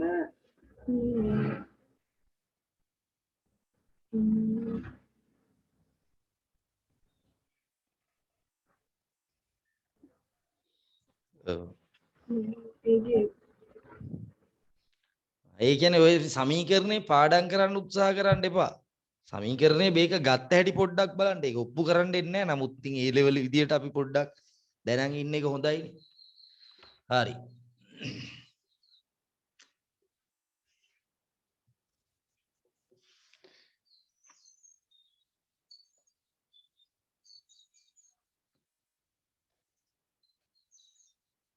දැන් නෝට් එක හදාගමු අපි. කොහොමද නෝට් එක හදාගන්නේ? අන්න ඒ විදිහට තමයි අධ්‍යයනය කරන්න ඕනේ. කවදාවත් ওই චාලක අනුකවාදී උපකල්පන කියලා ඒවා කටපාඩම් කරන්න එපා. ඒ කටපාඩම් කරපුවාම වෙන්නේ එව්වා අපේ ඇඟට හුරු නෑනේ. එතකොට ඒවා යෙදෙන හැටි හිතා ගන්නවත් බැරි වෙනවා. එතකොට ඒවා යොදලා මොකක් හරි ගානක් හරි මොනවා හරි බහුවර්ණයක් හරි දිබ්බාම බහුවර්ණේ විශ්ලේෂණය කරගන්න බෑ අපිට. ඇයි අපි ඉන්නේ කටපාඩම. අපි දන්නේ නැහැ මේක කොහෙන් ආවද? මේක කොහොම වුණාද කියන්න අපි දන්නේ නැහැ. ඒතකොට එහෙම කරන්න පුළුවන් සීමිත පරාසයක් විතරයි. එහෙම ලොකු ලකුණු ගානක් ගහ ගන්න බැරි වෙයි ඔයාලට. ඒත් ඔළුව හදාගන්න තර්කානුකූලව වැඩේ කරගෙන යන්න. දැන් මම කොහොමද මේක පටන් ගත්තේ බාන්න? මගෙන් ඇහුවට මම උපකල්පන ටික ඇහුවා මට කියා ගන්න පුළුවන්. ඒකට මම මේක සමස්ත කතන්දරයක් සම්බන්ධ කරගෙන ඉන්නේ. ආයි ලේසියකට අමතක වෙන්නෙත් නැහැ. මොකද අමතක වෙන්නේ නැහැ කියන්නේ මම මේක කටපාඩම් කරන්න නෙමෙයි ඉන්නේ. මේකේ අලගිය තැන ඉඳන් දැනගෙන මෙහෙමයි සිද්ධිය වෙන්නේ කියලා අධ්‍යයනය කරගෙන තමයි ඉන්නේ. මට දැන් බැලුමක් දැක්ක ගමන් මට පේන්නේ අංශුව ගිහිල්ලා බැලුම විත්තිය වදිනවා. කවුරු හරි ළමයෙක් අහපු ගමන් ඔක පීඩනේ කොහොමද සර් ඇති වෙන්නේ? ඒතර මම ඇතුලේ ඉඳන්ම ගන්නෙ. මේ අංශු ගිහිල්ලා වදින තැන ඉඳන්ම තමයි කියාගෙන යන්නේ. මම ගිහිල්ලා යන්නේ චාලක අනුකවාදයේ කොහෙද මම ඉගෙන ගත්තේ? මතක් කරනවා. දැන් ඔයා අහනවා මගෙන් සර් වායුවේ පීඩනය ඒකනේ මම ටක් ගාලා උත්තර දෙන්නේ කොහොමද? යම් කිසි කටපාඩම් කරලා ඇති මම හිතන්නේ මට හදිසියෙ තීරින මගේ ඒකනේ මගේ හැමතිස්සෙම එක වගේ වචන එන්නේ නැති. මම ටක් ගාලා හිතනවා දැන් මම කොහොමද පීඩනේ පැහැදිලි කරන්නේ මේ ළමයට. ඒතර මගේ ඔළුව යන්නේ අංශුව යනවා. අංශුව ගිහලා බිත්තිය වදිනවා. එතනින් තමයි මම පටන් ගන්නේ. හරි. අන්න ඒ විදිහට ප්‍රැක්ටිස් කරන්න. එතකොට වරදින්නේ. දැන් මම කොහොමද මේක ගත්තේ? මම ගත්තේ ඔයාලා අපි ඉස්රෝම කතා කරා මොකද්ද? PV සමානයි NRT කියන තැනට ගියා. මොනවා උපයෝගී කරගෙනද මෙතනට ගියේ? මැප් එක බලන්න මේ පාඩමේ මගේ ළඟ තියෙන. මොකක්ද මම උපයෝගී කරේ ඉස්රෝම මම ඔයාලට කියන්නේ මොකද්ද? බොයිල්. දැන් ඕන් සමහර අය බොයිල් නියමයක් සමහර නෙමෙයි මෙතන ඉන්න ඔක්කොම උන් බොයිල් නියමයක් ඔයාලා විතරක් නෙමෙයි අපිත් ඒ කාලේ ඕක තමයි කරේ. ඒක තමයි කෙලවෙන්නේ. හරිද? බොයිල් චාල් මෙහෙම කටපාඩම් කරලත් කරන්න පුළුවන් බ්‍රේන් කැපැසිටි එක තියෙන කෙනෙකුට. චාල්ස් එහෙම ඕනේ නැහැ කියලා මං කියන්නේ. ඇවගාඩ්‍රෝ ඔන්න ඔය නියම තුන. දැන් මේවා ඉතින් මට ආයි කියන්න බෑ. ඒ තුන p සමානුපාතිකයි 1 v v සමානුපාතිකයි t v සමානුපාතිකයි n කියන සමීකරණ තුන සම්බන්ධ කරලා හදාගත්තා pv සමානයි nrt. එදා මට කියන්න බැරි වුණා මේකට මේ හේතුව. නමුත් මං එදා කිව්වා ඔයාලට මේක පරිපූර්ණ වායු සමීකරණය. මේක හැම වායුවටම ඇත්තටම දාන්න බෑ අපි දැම්මට. පරිපූර්ණ වායු සමීකරණය කියලායි මේකට කියන්නේ. ඊළඟට දැන් මං කිව්ව මොකද්ද? මහේක්ෂ ගුණ කියලා එකක් කිව්වා. බලන්න ඔන්න මැප් එක හදන හැටි. මහේක්ෂ ගුණ. ඔන්න පාඩමක් හදාගන්න හැටි. මහේක්ෂ ගුණ ඒ කියන්නේ මේ තියෙන ආයේ කටපාඩම් කරද්දී මේ තියෙන පීඩනය. ඊළඟට පරිමාව. උදාහරණ. ඒක කවුරු හරි මහේක්ෂ ගුණ හපුවම පීඩනයේ පරිමාව උෂ්ණත්වය කියලා හරියන්නේ ඒ මොනවද? මහේක්ෂ ගුණ වලට උදාහරණ. මොකද්ද එතකොට මේ එතනම ගන්න. ඒක අස්සෙන්ම ගන්න උත්තරේ මොකද්ද? මහේක්ෂ ගුණය කියන්නේ අංශු සියල්ල සලකලා ඉදිරිපත් කරන්න. පීඩනය කියන්නේ තනි අංශුවකට නෙමෙයිනේ. අංශු ඔක්කොටම. එහෙනම් අංශු සියල්ල සලකා සමස්තයක් ලෙස ඉදිරිපත් කරන ගුණ. අංශු සියල්ල සලකා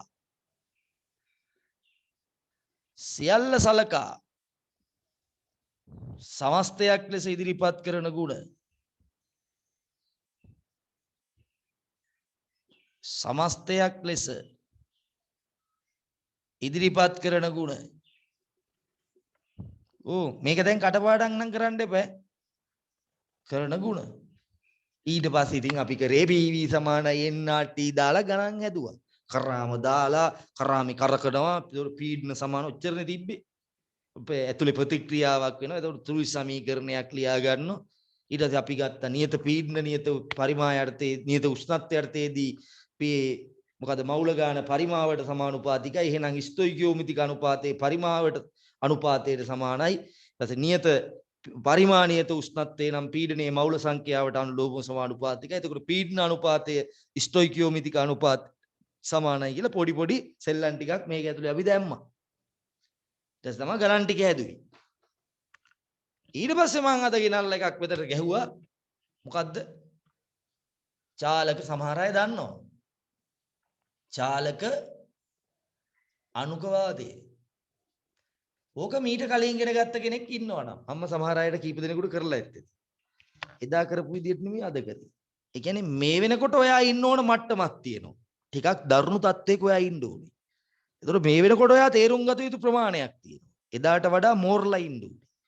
එතකොට චාලක අනුකවාදයක් ගෙනල්ලා ඇතෑරිය. මොකද්ද මේ චාලක අනුකවාදය කියන්නේ? මම ඔයාලට එකපාරට මේක අර්ථකථනය කරේ නෑ මේ. චලනය කාගේද? අංශුවල. අණු කියන්නම බෑ ඉතින් අංශු කියලා කියමු. අංශුවල. කතා කරන වාදය. ඇයි වාදය? 100%ක්ම මේක ඇත්තම නෙමෙයි. මේක ප්‍රායෝගිකත්වයෙන් බැහැර වෙනවා. ඇයි? තියෙනව නේද අන්තර් අනුකාකර්ෂණ බල කතන්දරය ගන්නකො. එතනදී මේක ප්‍රායෝගිකත්වයෙන් බැහැර වෙනවා. ඒ හින්දා මේක තියරියක් වාදයක්. මෙහෙම වුණොත් හොඳයි. මේකේ උපකල්පන ටික මම එක උපකල්පනයක්වත් කටපාඩම් කරලා නෙමෙයි ගත්තේ. මම මේ මහේක්ෂ ගුණ වලින් තමයි ගත්තේ. මං ගියා ප්‍රායෝගිකත්වයට. ප්‍රායෝගිකව වායු පද්ධතියක් දිහා බැලුවා. විද්‍යාව කියන්නේ එහෙමයි. ප්‍රායෝගිකව වායු පද්ධතියක් දිහා බැලුවා. අංශු වල චලනයනේ මම කතා කරන්න ඕනේ. මම ගියා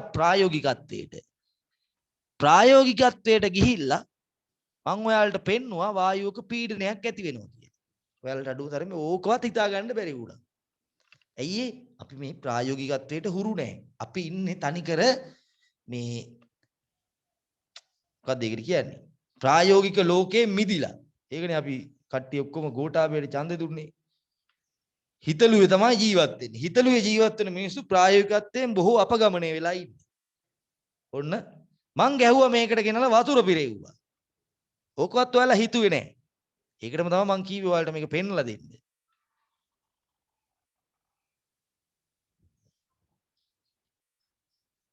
එතකොට ගහපුවාම මේ පැත්තෙන් බැලුමක් මේ වතුර කඳ ඉස්සුණා.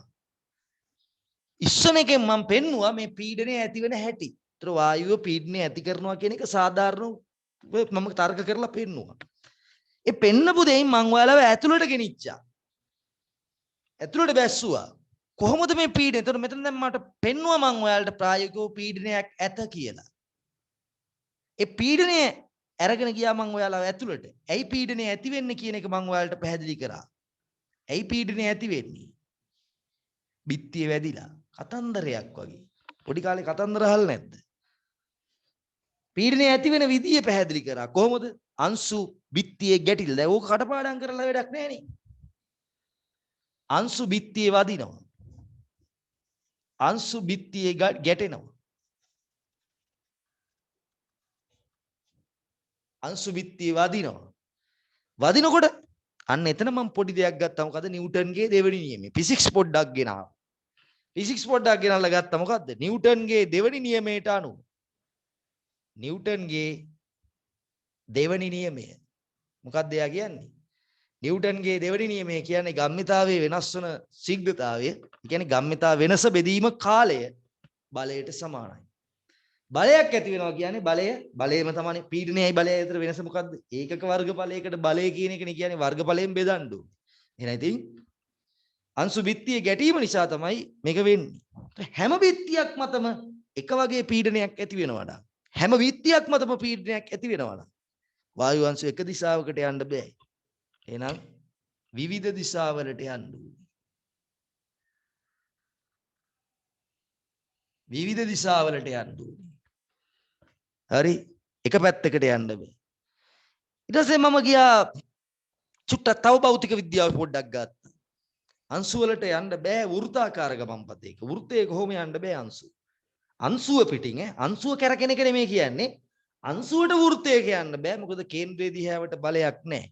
එහෙනම් යන්න ඕනේ සරල රේඛීයව.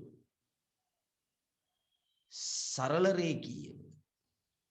ඒකනේ අංශුව මෙහෙම කියලා ගත්තේ. මෙහෙම විසක් මේ අංශුව කැරකෙන එක නෙමෙයි කියන්නේ. අංශුවට රවුම් ගහන්න බෑ. මොකද කේන්ද්‍රයේ දිහාවට බලයක් නැහැ. විවිධ දිශාවලට සරල රේඛීයව යන්නේ. ඒක කොහොමද ගත්තේ?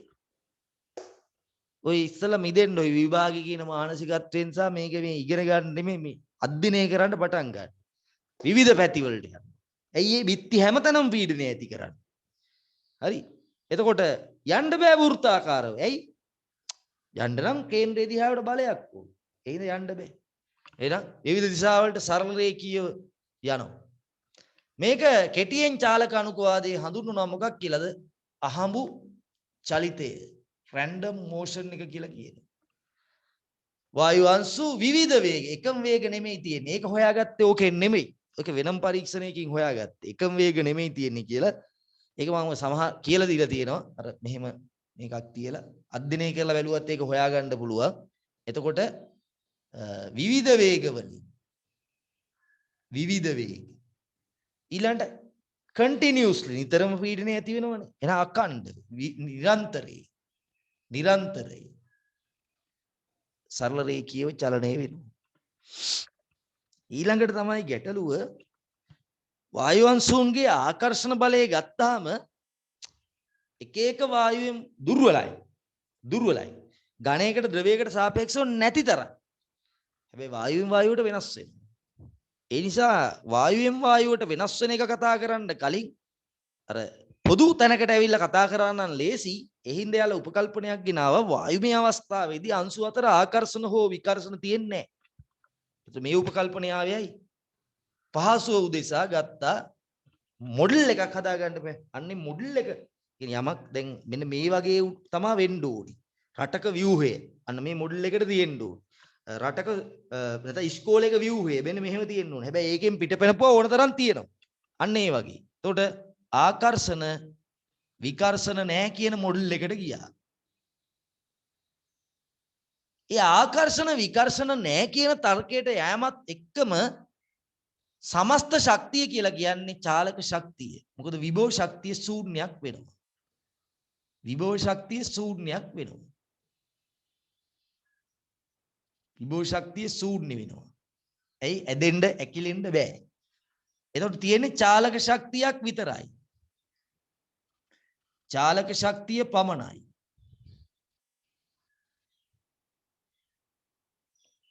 හරි. එහෙනම් චාලක ශක්තියක් විතරක් තියෙනවා කියන්නේ ඒ මධ්‍යන්න චාලක ශක්තිය අනුලෝමෝ සමානුපාතිකයි නිරපේක්ෂ උෂ්ණත්වය කියලා ගන්න පුළුවන්. මොකද මධ්‍යන්න චාලක ශක්තියම ඉන්නේ මේ මේකේ. ඒතර සමස්ත ශක්තිය කියන එක සමස්ත ශක්තිය වායු පද්ධතියේ නිරපේක්ෂ උෂ්ණත්වයට අනුලෝමෝ සමානුපාතිකයි. හරි. ආකර්ෂණ විකර්ෂණ නැහැ. මේ ආකර්ෂණ විකර්ෂණ නැති හින්දා ගැටුම් පූර්ණ ප්‍රත්‍යස්තයි. පූර්ණ ප්‍රත්‍යස්තයි. ඒ කියන්නේ පූර්ණ ප්‍රත්‍යස්තයි කියන්නේ මොකද්ද? චාලක ශක්ති හානියක් නැහැ. ඒ කියන්නේ හානි වෙන්නේ නැති හින්දා චාලක ශක්තිය සම්පූර්ණයෙන් උෂ්ණත්වයට. තව කාරණයක්. චාලක ශක්තිය හානි වෙන්නේ නැහැ. උෂ්ණත්වයේ නියත නම් චාලක ශක්තියත් නියතයක් වෙන්නේ. ඊළඟට පොඩි එකක් කිව්වා ඒක ඇත්තටම චාලක අනුපාදේ නෑ. ඉතින් ඇහුවොත් හතරවෙනි එක විදිහට ලියන්න පුළුවන් මොකද්ද? අංශු වල පරිමාව භාජනයේ පරිමාව සමග සලකලා නොසලකන්න පුළුවන්. භාජනයේ පරිමාව සමග සලකා නොසලකා හැරිය හැකියි.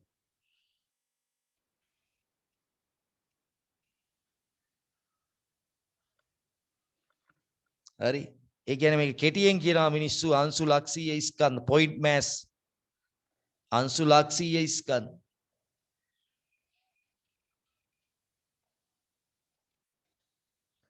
දැන් ඔයාලගෙන් අහනවා ඉතින් ඕක මෙහෙම කියලා.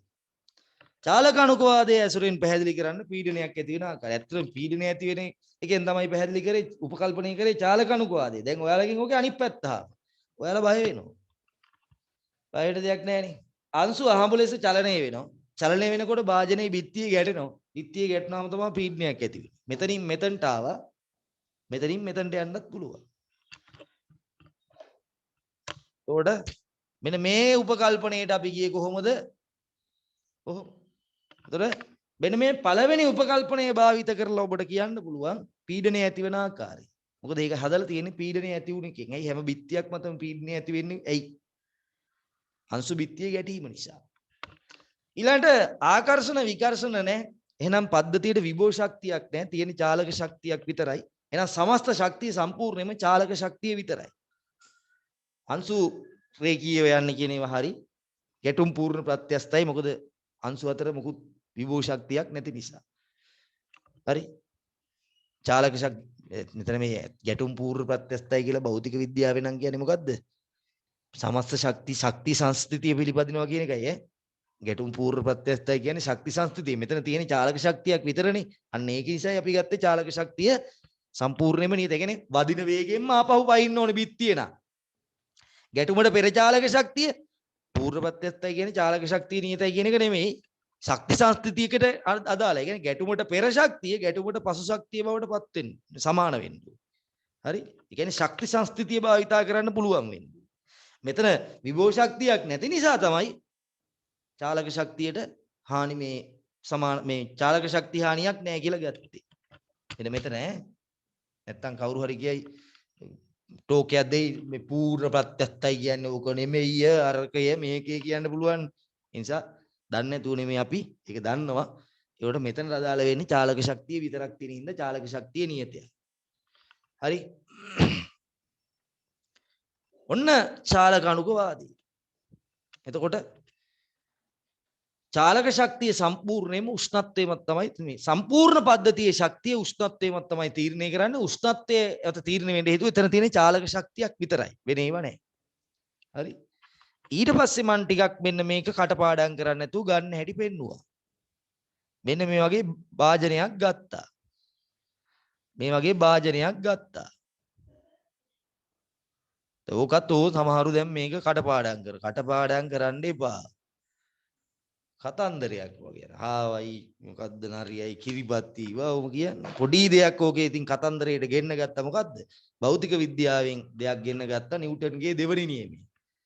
ඊට පස්සේ වෘත්තාකාර චලිතයේ යෙදෙන අවශ්‍යතාවය. ශක්ති සංස්කෘතිය වාගේ පොඩි පොඩි බාහිර ක්‍රියාකාරකම් ටිකක් මේකට ඈඳුවා. මොනවද කියනායි බාහිරින් නිව්ටන්ගේ දෙවනි නියමය. දැන් ඕන නිව්ටන්ගේ දෙවනි නියමය කල්පනා කරනවා. ඇයි ඒකත් කටපාඩම් කරගෙන ඉන්නේ?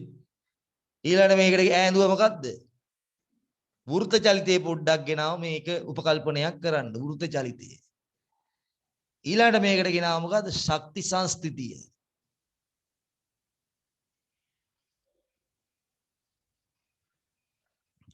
මේ ගැටුම් පූර්ව ප්‍රත්‍යස්තයි කියන එක ඕනනම් තව ටිකක් අරගෙන කියන්න පුළුවන් මේ. දැන් මේ අංශුව m නම් මෙයා v1 එකෙන් යනවා නම් මේ අංශුව v2 නම් මෙයා m නම් ගැටීමට පෙර මෙහෙම නම් ගැටීමට පෙර නම් ගැටුණට පස්සේ මෙයා යනවා නම් v3න් ගැටුමට පස්සේ මෙයා යනවා නම් v4න් ගැටුමට පසු නම් කටපාඩම් කරන්න එපා. ගැටුමට පසු එතකොට දැන් අනිවාර්යයෙන් මේ චාලක ශක්තිය මේ චාලක ශක්තිය කියන්නේ මේකේ චාලක ශක්තියයි මේකේ චාලක ශක්තියයි එකතුව මේ දෙකේ චාලක ශක්තිය වල එකතුවට සමාන වෙන්න ඕනේ. ඊළඟට බිත්තිය වදිනකොට බිත්තියට යන්න බෑනේ බං. බිත්තිය බිඳුවනේ. බිත්තිය වේගය බිඳුවනේ. එහෙනම් මෙයා යනවා නම් v වලින් වැදිලා ආපහු එළියට පයින්නත් ඕනේ v වලින්මයි. මොකද මෙයාගේ චාලක ශක්තිය මෙතන තියෙන්න ඕනේ. බිත්තිය බිඳුවයි. ඒතර මේකේ බිත්තියේ චාලක ශක්තිය එකතුව මේකේ බිත්තියේ චාලක ශක්තිය එකතු ඒක අර ගැටුමට පස්සේ එකට සමාන වෙන්න. බිත්තිය බිඳුවයි. එහෙනම් v වලින් වැදුනා නම් v වලින්ම ආපහු පයින්නත් ඕනේ. දැන් අපි බෝලයක් බිමට අතෑරියොත් එහෙම ඒ වේගෙින්ම ආයෙ උඩට එන්නේ නැහැ නේද? යම් හානියක් වෙනවනේ. ගැටුමට යම් කිසි ශක්තියක් වැය වෙනවනේ. එතකොට අන්න ඒ වගේ වෙන්නේ නැහැ. දැන් බෝලේ මෙච්චර උසකින් ඉඳන් අතෑරියොත් ආපහු බෝලේ ඒ උසටම එනවා නම් ආන් ගැටුම පූර්ව ප්‍රත්‍යස්තයි. එහෙම වෙන්නේ නැහැනේ. හරි. ඒතර මෙන්න මෙතන අපි උපකල්පනය කරනවා ඒ වේගෙන්ම ආපහු පයින්න ඕනේ මේ පැත්තට. ඊට පස්සේ අපි ගත්තා මෙන්න මෙතන මේ දුර x. මේ දුර x දිගපල්ල උස x කියලා ගත්තා. දිගපල්ල උස x. මෙන්න මෙතන ගිහිල්ලා වදිනවා අංශුව. හරියටම රයිට් මූණට මූණ වදිනවා කියලා ගත්තේ. හරි. අන්න එතන පොඩි උපකල්පනයක් එක. ඇයි බං ඇත්තටම ඉතින් ඕවා ඔක්කොම ගිහිල්ලා මූණට මූණම හැප්පෙනවද? උඹ ගිහිල්ලා මෙහෙම බොහක් ගාලා හැප්පුණොත් හරි. මෙහෙම පැත්තකින් හැප්පුණොත් හරි ඕක වෙන. උඹ බෝලේ හරියටම ඔහොම ගැහුවොත් හරි ඔහොම ගහනකොට ඊට වඩා වෙනස් බලයක් ඇති වෙන්නේ. පැත්තනේ යන්නේ. හරි. ඒතර එකෙන් යම්කිසි කොටසක් තමයි බිත්තියට යෙදෙන්නේ. එතකොට මේ අංශුව v1 වේගය කියලා ගත්තා ස්කන්ධය m කියලා ගත්තා. හරිද? අංශුව v1 වේගයෙන් ගිහිල්ලා m ස්කන්ධයක් තියෙන බිත්තිය වදිනවා. එතකොට බිත්තිය මත ඇතිවන බලය අන්න ඒක ගත්තේ මොකෙන්ද? නිව්ටන්ගේ දෙවෙනි නියමයේ. නිව්ටන් කියනවා මොකද්ද? ගම්මිතා වෙනස් වීමේ ශීඝ්‍රතාවය බලයට සමානයි. සමානුපාතිකයි කියලා කියන්නේ නියතේ එකක් වෙනවා. එතකොට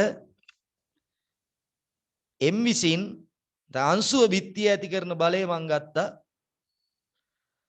අංශුව බිත්තිය ඇති කරන බලය. බිත්තිය ඇති කරන බලය.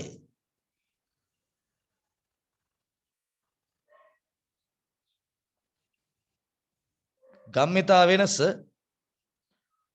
ගම්මිතා වෙනස. බිත්තිය ඇති මත තමයි පීඩනය ඇති වෙන්නේ. ගම්මිතා වෙනස බෙදනවා කාලේ.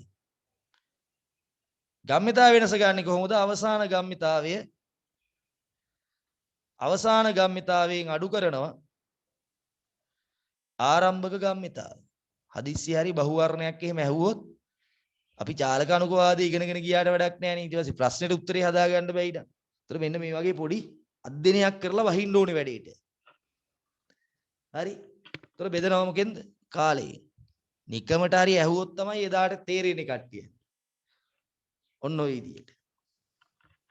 එතකොට ආරම්භක ගම්මිතාවේ මෙහා මේ පැත්තට ගත්තොත් එහෙම මෙහාට පයින් එක මේක මෙහාට ගම්මිතාවේ මේක ඍණ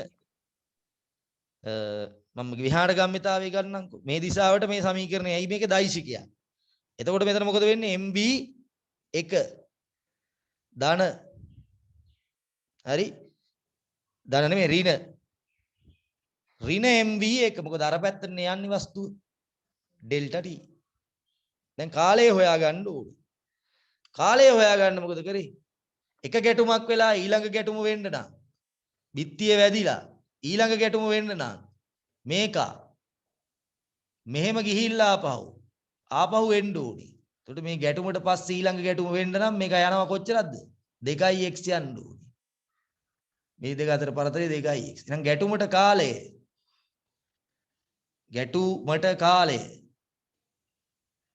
කොහොමද? ගැටුමට කාලය කියලා කියන්නේ 2x බෙදනවා v එකෙන්. කාලය එතනට ආදේශ කරනවා. එහෙනම් f සමාන වෙනවා 2mv1 බෙදීම 2x බෙදීම v1යි. ඒතර මේක සුළු කරලා ගත්තාම එනවා f mv1 වර්ගය බෙදීම x. ඉතින් පීඩනය ගන්න මොකද කරන්නේ? බලය බෙදන්න ඕනේ වර්ගඵලයෙන්. බලය බෙදන්න ඕනේ වර්ගඵලයෙන්.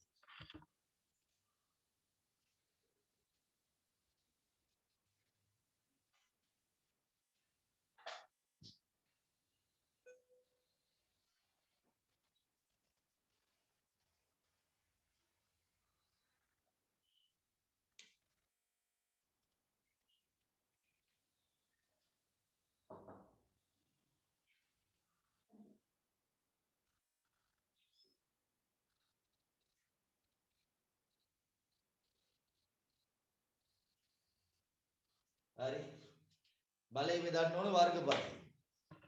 තේරුණාද? එතකොට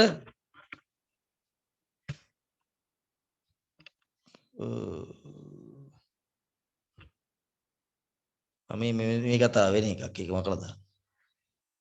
චාලක ශක්තිය නියතයක් වෙන්න ඕනේ. චාලක ශක්තිය හානියක් වෙන්න බෑ. සමස්ත ශක්තිය නියතයි. ඒක තේරෙන්නන් තමයි මෙතන මම මේ අංශු ටිකක් පෙන්නුවේ. v1 එකෙන් යනවා v2 එකෙන් යනවා. ඒතර ගැටුමට ගැටෙනවා. ගැටුමට පස්සේ පොළාපයින්නවා v3 එනුයි v4 එනුයි. පොළාපයින් වේග චාලක ශක්තිය වේග නෙමෙයි ඈ. මේ දෙකේ වර්ග මේ චාලක ශක්තියයි මේ චාලක ශක්තිය එකතුව මේ දෙකේ එකතුවට සමානයි. ඒතර p සමානයි mv1 වර්ගයේ බෙදීම ඒ වෙනුවට දානවා ඒ වෙනු x බෙදීම x වර්ගයේ. ඒතර පීඩනය එනවා mv1 වර්ගයේ බෙදීම x වල ගණය. ඒතර ඔය වගේ අංශු තියෙනවා කීයක්ද? ඔය වගේ අංශු තියෙනවා ගොඩක්. ඒතකොට මේ සේරගෙ මේවා එකතු කරන්න ඕනේ. එකතු කරලා මුළු පීඩනය එනවා. මේ එක අංශුවකින් ඇති කරන පීඩනය p1. ඒතර ඔයයි ගොඩක් තියෙනවා. ඊළඟ බිත්ති 6ක් තියෙනවා. ඊළඟ මූණට මූණම හැප්පෙන්නේ නැහැ. කියන්නේ ඒ නිසා අතන නියතයක් එනවා. ඒතර අර වේගයන්ගේ එකතුව වර්ගයන්ගේ එකතුව වෙනුවට අපි දානවා ඒකේ මධ්‍යන්නේ n වලින් ගුණ කරලා. මොකද සමීකරණේ හසුරුවා ගැනීමේ පහසුව නිසා. අන්න එතකොට උතන එනවා අපිට PV සමානයි 3n1 MNC වර්ග භාග කියලා සමීකරණය. MNC වර්ග භාග. ඔන්න ඔහොමයි ওই සමීකරණය ආවේ. ඒකට කියනවා එතකොට චාලක අණුක වාදයේ සමීකරණය. අන්න එතකොට අණුක සමීකරණය අණුක වාදයයි මහේක්ෂ ගුණයි එකින් එකට සම්බන්ධ කරා මේ සමීකරණය ඔස්සේ. ඔන්න ඕක තමයි පාඩම. එතකොට මට පෙන්වන්න ඕන උනේ C වර්ග භාග කියන එක එහෙම අහසින් ඇවිල්ලා පාත් වෙච්ච දෙයක් නෙමෙයි. ඒක මේකෙම තියෙන කෑල්ල. දැන් ඔයාට පුළුවන් කෙනෙකුට ඕනනම් චාලක අණුක වාදයේ උපකල්පන 4 විතරක් ලියාගෙන නිකන් ඉන්න පුළුවන්. නැත්තම් කෙනෙකුට අර විදියට නෝට් එක හදාගෙන යන්නත් පුළුවන්. මොනවා කරන්නත් මම දෙන්නම් ඔයාට විනාඩි 15ක්. ඔයාට කැමති විදියට ලියා ගන්න පුළුවන්.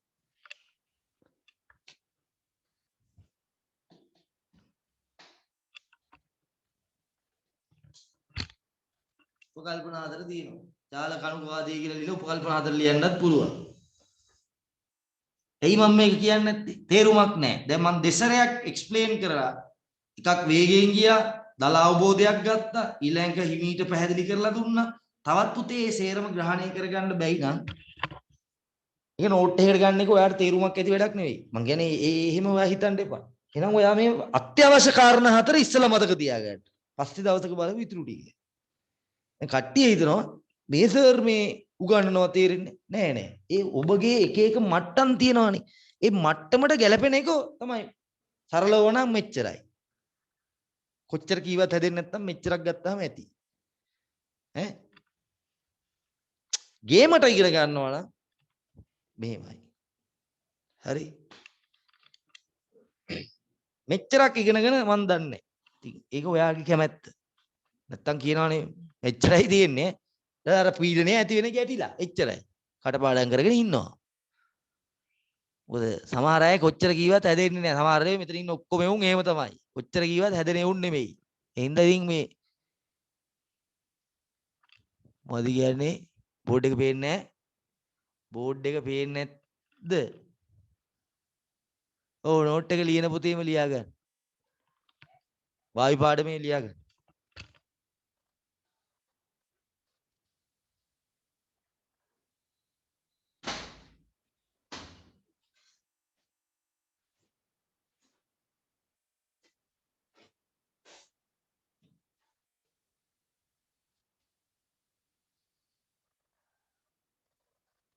දැන් හරිද? පේනවද හරිද? හරි.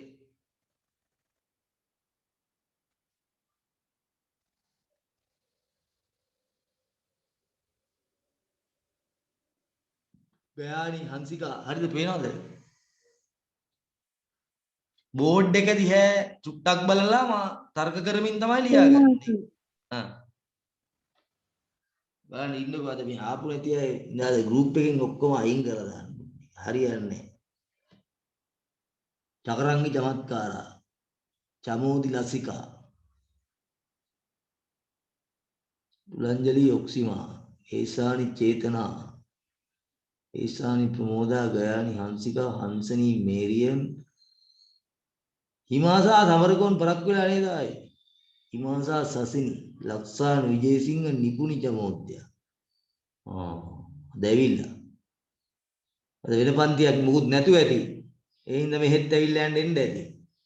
ප්‍රමෝදි භාග්‍ය, රශ්මි නවෝද්‍ය, ශිකා ජයසිංහ, සඳුනි ජයතිලකත් ඇවිල්ලා. සඳලි දිව්‍යාඥා අයත් ඇවිල්ලා. යාර ලයිට් තිබිලාද?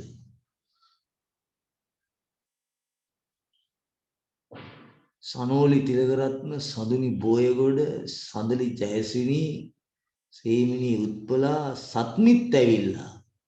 අද මොකුත් නැද්ද පන්ති? අපරාධ රෙකෝඩ් එක එවනවානේ.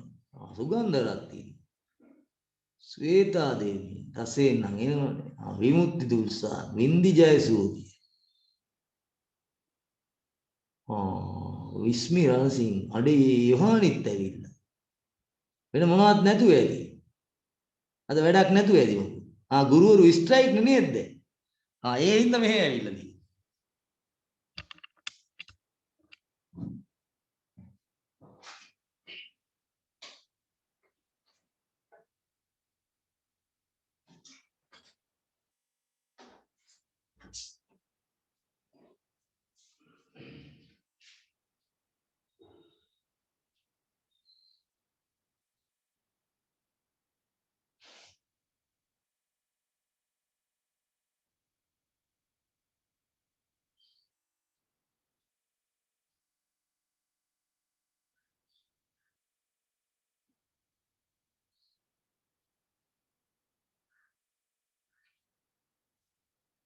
හසන්ත ඉන්න හසන්ත.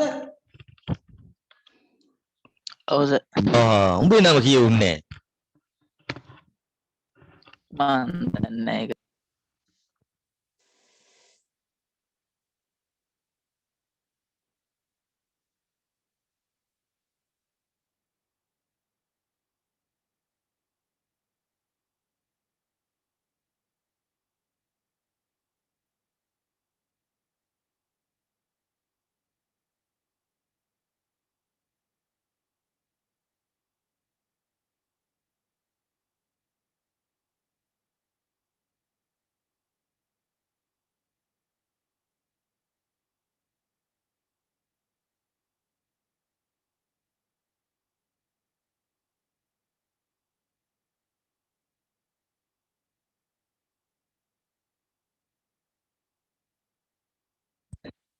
විජේසිංහ උඹ නේද අර එදා කෑ ගැහුවේ? ඈ නේද එදා අර කෑ ගැහුවේ පන්ති පටන් ගන්නකොට. හෑ යූයි ගාලා ගොරකයා වාගේ. මට හිතුණා. උඹගේ ගොරක කටහඬ තමයි ඇහුනේ. වෙන වැඩ. හිටපන් ෆිසිකලි හම්බයන් කුඹ මට. අනේ සර් ළමයා කාස මේ ෆෝන් එකක් හදාගන්න එකයි.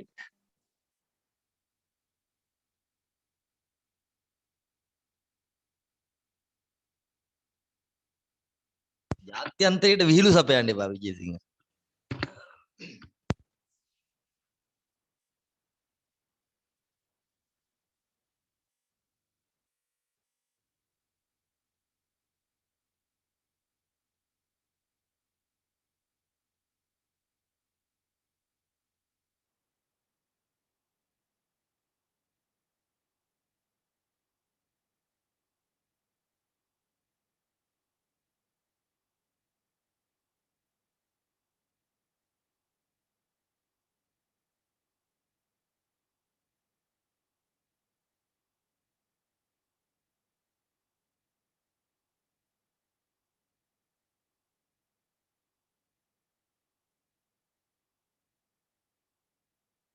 මම ඉන්ටර්වල් එකක් ගන්නවා නම් පොඩ්ඩක් විතර හෙට මෙහෙට ගිහිල්ලා එනවා නම් එන්න. විනාඩි 15ක් විතර තියෙනවා.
ඒ සට්මාන්කෝ පරීක්ෂණාත්මකව හොයාගත්තු ප්‍රතිඵලය ගණිතානුකූලව පැහැදිලි කරලා දෙනවා.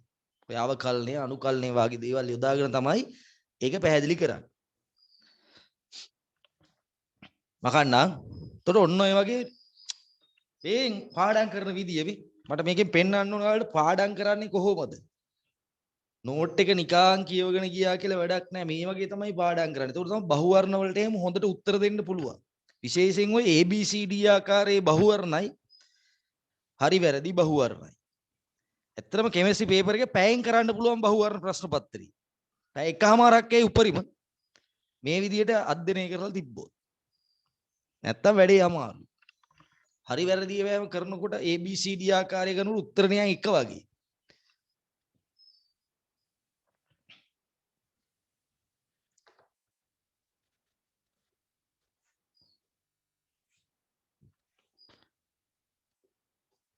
මකලවා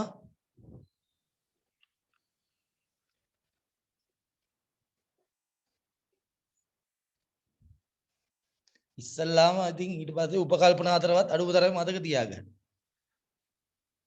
දැන් එක අවුරුද්දක ප්‍රශ්නයක් අහලා තිබ්බා වෙන මෙහෙම බහුවර්ණයක් අහලා තිබ්බා මෙහෙම.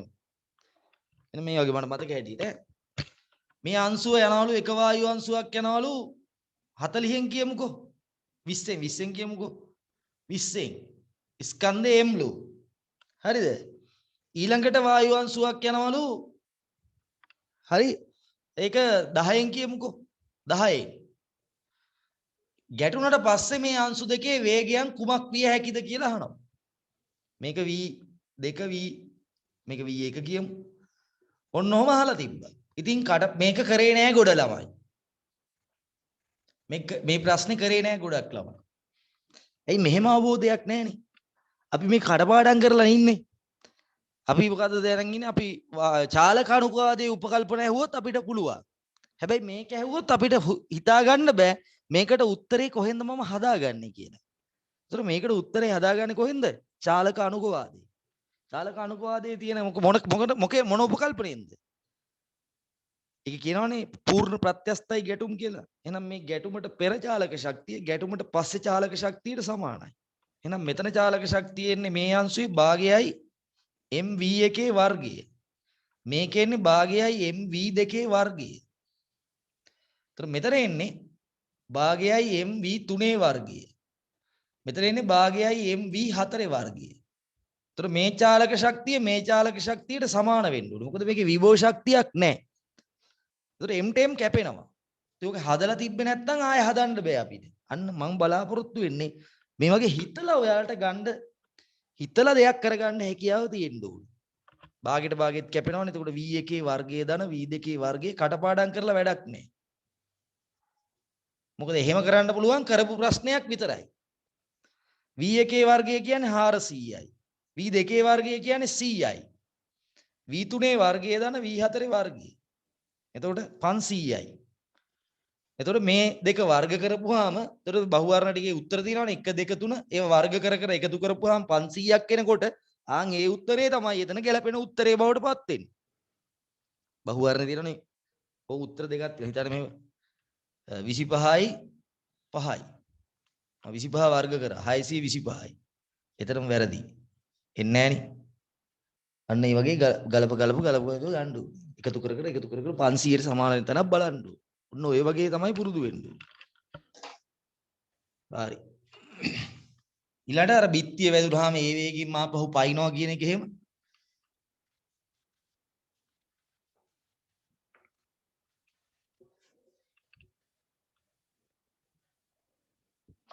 හරි. දැන් මොකද්ද මේ සට්මාන් සහ කෝකරව පරීක්ෂණයක් මම පරීක්ෂණේ විස්තර කරන්න නැහැ. ඒක විස්තර කරන්න එක මට අදාළ නැහැ. මොකද මම එවන්නම් වීඩියෝ එකක් ඒක බලන්න. බලලා පොඩ්ඩක් තේරුම් ගන්න.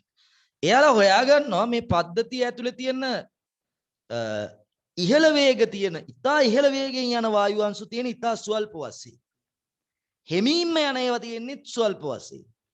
වැඩිපුරම තියෙන්නේ මධ්‍යස්ථ, ඒ කියන්නේ ආසන්න වේග ටිකක් තමයි වැඩිපුරම නියෝජනය කරන්නේ. ඒවා ගොඩක් අඩුත් නැහැ, ගොඩක් වැඩිත් නැහැ. එතකොට මේක ගණිතමය විදියට පැහැදිලි කරලා දෙනවා මැක්ස්වෙල් සහ බෝල්ට්ස්මාන් කියන විද්‍යාඥයෝ. එයාලා අඳිනවා මේක, එයාලා ගණිතමය තර්කයක් අරගෙන මෙයාලා මේක ඇඳලා පෙන්නනවා ප්‍රස්තාරිකව. ප්‍රස්තාරිකව ඇඳපුවාම වෙන මේ වගේ එකක් තමයි එන්නේ. මේ පැත්තට වේගය. මේ පැත්තට අණු ගාන ගන්න බෑනේ. අණු ගාන ගත්තොත් එතන ගණිතමය තර්කයේ හින්දායි එහෙම වෙන්නේ. අණු ගොඩක් තියෙනවානේ. එහෙනම් මේ පැත්තට ගන්නේ අණු භාගය.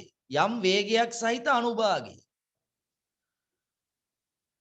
හිතන්නකෝ මේකේ අණු තියෙනවා 100ක් කියලා. 200යි ms ඍණයක වේගයෙන් යන අංශු තියෙනවා කියන්නකෝ 50ක්. එහෙනම් ඒකේ අනුභාගය කීයද? 50 බෙදීම 100යි භාගයයි. එහෙනම් ඒකේ අනුභාගයේ භාගය. එතකොට මේක වැටෙන්න බිඳුවත් එකත් අතර තමයි වැටෙන්නේ. එතකොට මේ වක්‍රය ඇඳපුවාම මෙන්න මේ වගේ පොඩ්ඩක් y අක්ෂයේ පැත්තට බර. ඒකේ අදහස තමයි පුතේ y අක්ෂයේ පැත්තට බර වෙලා කියනවා කියන එකේ අදහස තමයි ඉහළම වේග තියෙන ඒවා, ඉහළ වේග තියෙන, ඉතා ඉහළ වේග තියෙන අණු ප්‍රමාණය ඉතා අඩු වේග තියෙන අණු ප්‍රමාණයට වඩා අඩුයි. ඒකනේ මේ පැත්තට බර වෙලා තියෙන්නේ. ඕකම චාලක ශක්තියත් එක්ක ඇන්දොත්, චාලක ශක්තියත් එක්ක ඇන්දොත් අනුභාගය චාලක ශක්තිය. එතකොට මේ බර වීම තව වැඩි වෙනවා. ඔන්න ඔය වගේ. මෙහාට තව නැවෙනවා. ඔන්න ඔය වගේ එකක් එන්නේ. චාලක ශක්තිය කියනොත් මීට වඩා වක්‍රය වැඩි වෙනවා. ඇතුළට එබෙන ගතිය වැඩි. ඔන්න ඔය වගේ. බෝල්ස්මාන් මැක්ස්වෙල් බෝල්ස්මාන් වක්‍රය අඳින්නේ වේගය සහ අනුභාගය අතර. මම කියන්නේ ඒ වේගය අරගෙන ඒක චාලක ශක්තිය බවට හරවලා නැත්නම් වේග වර්ගය නිතර එන්නේ. ඒකත් එක්ක යනදොත් ටිකක් ඔయిత වඩා මේ y අක්ෂයේ පැත්තට නැඹුරු වෙන ගතිය වැඩි වෙනවා. හරි. ඇයි මේ වක්‍රේ y අක්ෂයේ පැත්තට වක්‍රේ පොඩ්ඩක් බලමු. වක්‍රය මොනවද අපිට කියන්නේ? මෙන්න මේ මොකද්ද කියන්නේ? පීක් එකක් තියෙනවා. මේ උඩම ලක්ෂයක් තියෙනවා. මේ මොකද්ද ඒ කියන්නේ? මේ තියෙන්නේ යම්කිසි වේගයක් තියෙනවා. මේ පද්ධතියේ යම්කිසි වේගයක් තියෙනවා. ඒක ඇත්තටම තියනාගේ අද දන්නෙත් නැහැ. හරිද? මෙන්න මේ වේගයේ තියෙන අණු භාගයේ උපරිමයි. ඒ කියන්නේ මේ අංශු පද්ධතියේ වැඩි අංශු ප්‍රමාණයක් පෙන්වන්නේ මේ අගයට කිට්ටු වේගයක්. ඒ කියන්නේ මේක 100යි කියන්නේ 101 99 102 ඔය කිට්ටුව යන වේග තමයි වැඩිපුරම තියෙන්නේ. අන්නේ උපරිම මේක v කියමු. අන්නේ උපරිම වේගය. උපරිම අණුගානක් නැත්නම් වැඩි අණුගානක් පෙන්වන වේගයට අපි කියනවා වැඩිම. ඒ කියන්නේ ඔය අංශු පද්ධතියෙන් අංශුවක් ගත්තොත් වැඩිපුරම පෙන්වන්න පුළුවන් ඔය වේගය. එහින්දා ඒකට අපි කියනවා උපරිම සම්භාවිතා වේගය. most probability velocity එක. සම්භාවිතා වේගය. most probability velocity. උපරිම සසම්භාව්‍ය වේගය කියලා කියනවා. වැඩිම සම්භාවිතාවයකින් අංශුවකට පවතින්න පුළුවන් වේගය. උපරිම සසම්භාව්‍ය වේගය. හරි. එතකොට ඔය වර්ග මධ්‍යන්න වේගය මධ්‍යන්න වේගය වගේවත් මීට කිට්ටු වගයන් තමයි එන්නේ. මේකට කිට්ටු වගයන් තමයි එන්නේ. හරි. ඔන්න ඔය ටික දැනගත්තා නම් ඇති. ඔයාලගේ මට්ටමට ඔය ටික දැනගත්තා නම් ඇති. පොඩ්ඩක් මේ වක්‍රය ඇයි මේ ඇතුළට නැමෙන්නේ?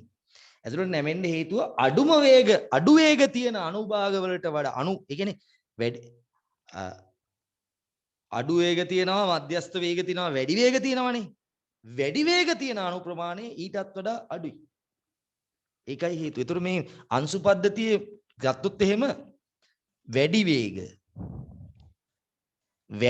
වලට වඩා වැඩි අඩු වේග අණු ප්‍රමාණ වැඩි වේග පෙන්වන අණු ගණන ඊට වඩා වැඩි අඩු වේග පෙන්වන අණු ගණන.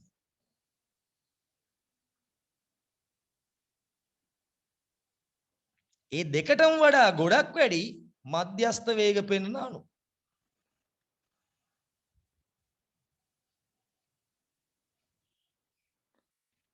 ඔන්න ඔය කියන හේතුව හින්දා වක්‍රය පොඩ්ඩක් y අක්ෂයේ පැත්තට නැඹුරුයි. ඒ නිසා වක්‍රය y අක්ෂයට දෙසට නැඹුරු වෙලා.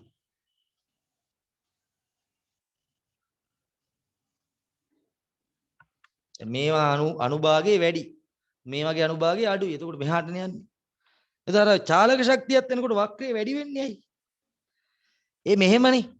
දැන් හිතන්න වේග තියෙනවා අපි හිතමුකෝ 10. ඔය වේගය 10 20 30 ගන්න. ඔය වර්ග කරන්නකෝ. ඇයි මේ චාලක ශක්තියනේ වර්ග වෙලානේ. එතකොට 10 වර්ගය කීයද? 100යි. ඒක ස්කන්ධයෙන් භාගයෙන් වැඩි වෙලා එනවා. භාගයයි MB වර්ගය. 20 වර්ගය කීයද? 400යි. 30 වර්ගය කීයද? 900. බලන්න මොකද වෙලා තියෙන්නේ කියලා.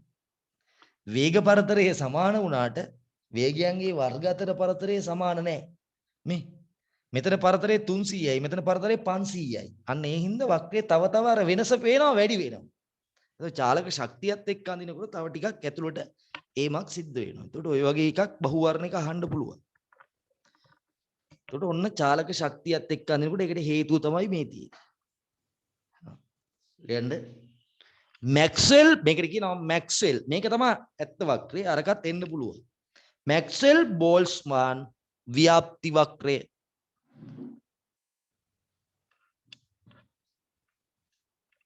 මැක්ස්වෙල් බෝල්ස්මාන් ව්‍යාප්ති වක්‍රය.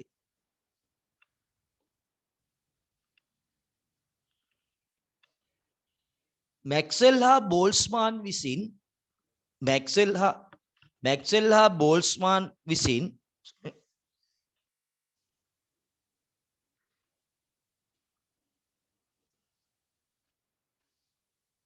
වායු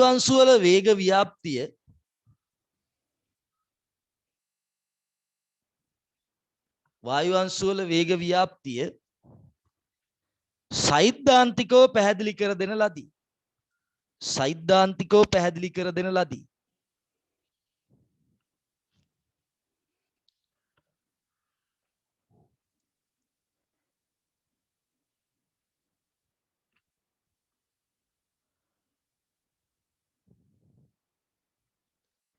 ඉන්පසුව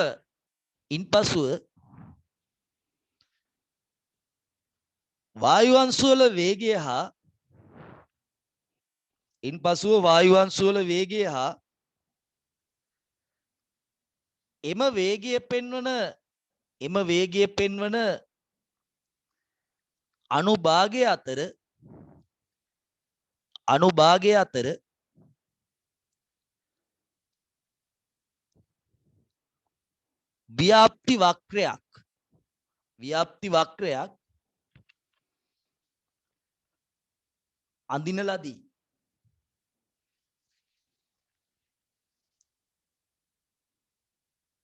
ව්‍යාප්ති වක්‍රයක් අඳින ලදී.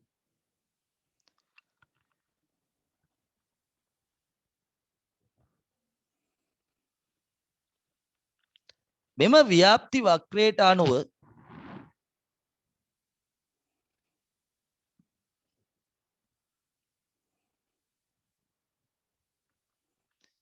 වායු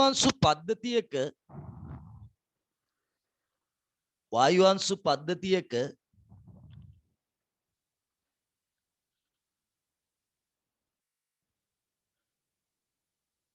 ඉහළ වේග සහිත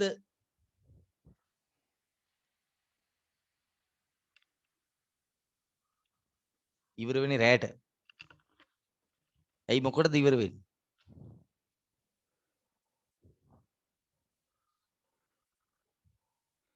මොකද්ද මං කියපු එක තමදුකුණ. මේ පරීක්ෂණ වේග ව්‍යාප්තියට අනුව වායු අංශු පද්ධතියක ඉතා අඩු වේග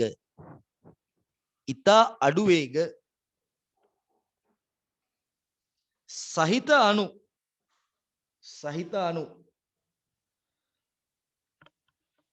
පවතින්නේ අඩු වශයෙනි.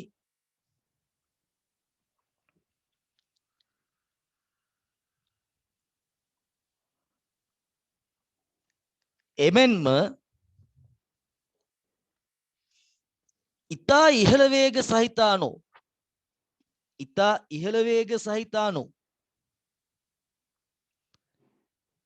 ඊටත් වඩා අඩුයි.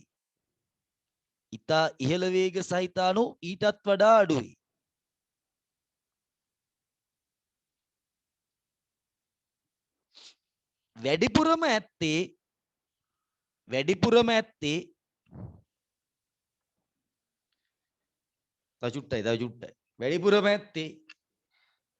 මධ්‍යස්ථ වේගයන් සහිත අඩුයි.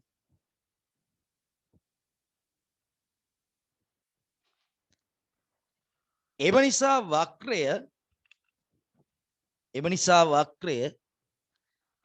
උපරිමයක් සහිත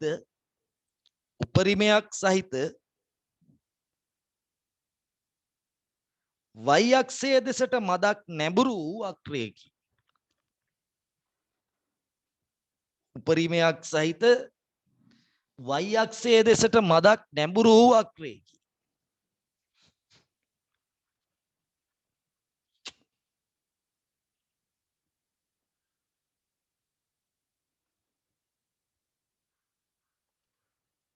වෙනම වායු අංශු වැඩි ප්‍රමාණයක්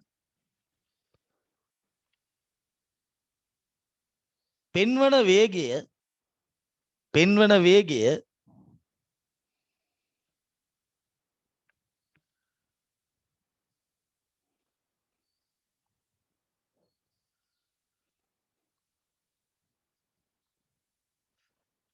උපරිම ලියලා තියෙනවා. උපරිම සම්භාවිතා වේගය උපරිම සම්භාවිතා වේගය ලෙස හඳුන්වයි. වක්‍රය ඇඳ ගන්න යට තියෙන ටික ලියා ගන්න. අර අනිත් පැත්තේ තියෙන ප්‍රස්තාරෙත් පොඩ්ඩක් විතර ওই විදිහට මාක් කරගන්න. එතන ලියා ගන්න මේ නැඹුරුව වැඩි වෙනවා. ඒකට හේතුව වේගයේ පරතරයට වඩා වේග වර්ගයන් එනකොට පරතරය එන්න වැඩි වෙනවා. ඉක්මන් කරන්න. හරි. ඇඳලා යට තියෙන එක ලියලා මේ පැත්ත එකත් පොඩ්ඩක් ඇද ගන්න. සර් එක්ස් අක්ෂය ගෑවෙන්නේ නැහැ නේද ප්‍රස්තාරේ? එක්ස් අක්ෂේ එක්ස් අක්ෂය ප්‍රස්තාරේ ගෑවෙන්නේ නැහැ නේද මේ අර ප්‍රස්ථාරය අනිවාර්යයෙන් මෙන්න මෙතනට ගෑවෙන්න ඕනේ. මොකද ප්‍රස්ථාරේ සංවෘත ප්‍රස්ථාරයක් වෙන්න ඕනේ. කොහේ හරි පුතේ තියෙනවනේ සීමාවක් තියෙන්න බෑ. මේ ප්‍රස්ථාරේ මෙහෙම ඇන්දොත් එහෙනම් මොකද වෙන්නේ? ගෑවෙන්නේ නැතුව ස්පර්ශෝන්මුඛයක් වගේ දිගටම ගියොත් ඒකේ අර්ථය තමයි ඒ කියන්නේ අනන්ත වේගයක් තියෙනවා. එහෙම වෙන්නේ නැහැ. එක්ස් අක්ෂයේ ගෑවෙන්න ඕනේ ප්‍රස්ථාරේ. මොකද අනුකලනයට අනුව මෙන්න මේ ප්‍රස්ථාරයේ වර්ගඵලය භාවිත කරන ලද අංශුන්ගේ ප්‍රමාණයට සමානයි. ප්‍රස්ථාරයේ වර්ගඵලය භාවිත කළ අංශුන්ට සමානයි. එතකොට මේ වක්‍රය මෙහෙම ඕපන් වෙලා තිබ්බොත් ඒ තර්කයේ දාන්න බෑ. මේක වදින්න එපයි කොහේ හරි. කොහේ හරි සීමා කියන්නේ යම්කිසි අවස්ථාවක 1000 හරි ඉවර වෙන්න එපයි. එතකොට දැන් අපි මේක ගාවන්න නැති වුණොත් ඒකේ අර්ථය තමයි ගාවන්න නැතුව තිබ්බොත් අර්ථය තමයි තව තියනවා කියන එක.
දැන් මේ රූපයක් තියෙන චුට්ටක් බලන්න.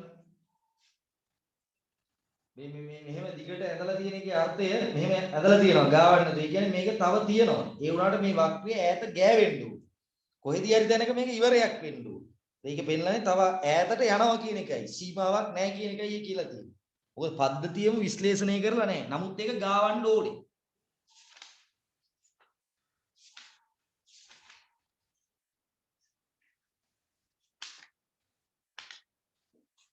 ප්‍රස්ථාරයට යටවන වර්ගඵලය අනුලෝමව සමානුපාතිකයි භාවිත කරන ලද අංශු ප්‍රමාණය. ඒ කියන්නේ අණු දැන් හිතන්න මෙතන අණු 5000ක් භාවිතා කරා කියලා. ඒක අණු 10000ක් භාවිතා කරොත් මේ වගේ දෙගුණයක වර්ගඵලයක් එන්නේ. හරි.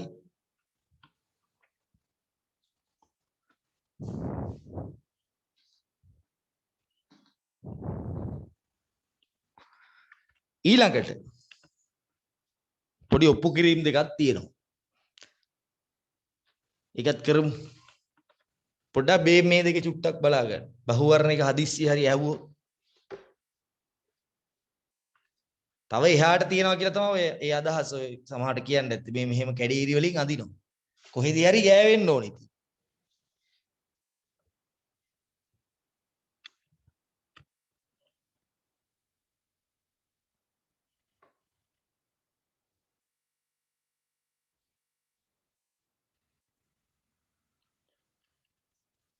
එම නිසා වක්‍රයේ y අක්ෂයේ දෙසට නැඹුරු වී ඇත. පොඩ්ඩක් මෙහෙට එබිලා තියෙන්නේ. එම නිසා y අක්ෂයේ දෙසට නැඹුරු වී ඇත.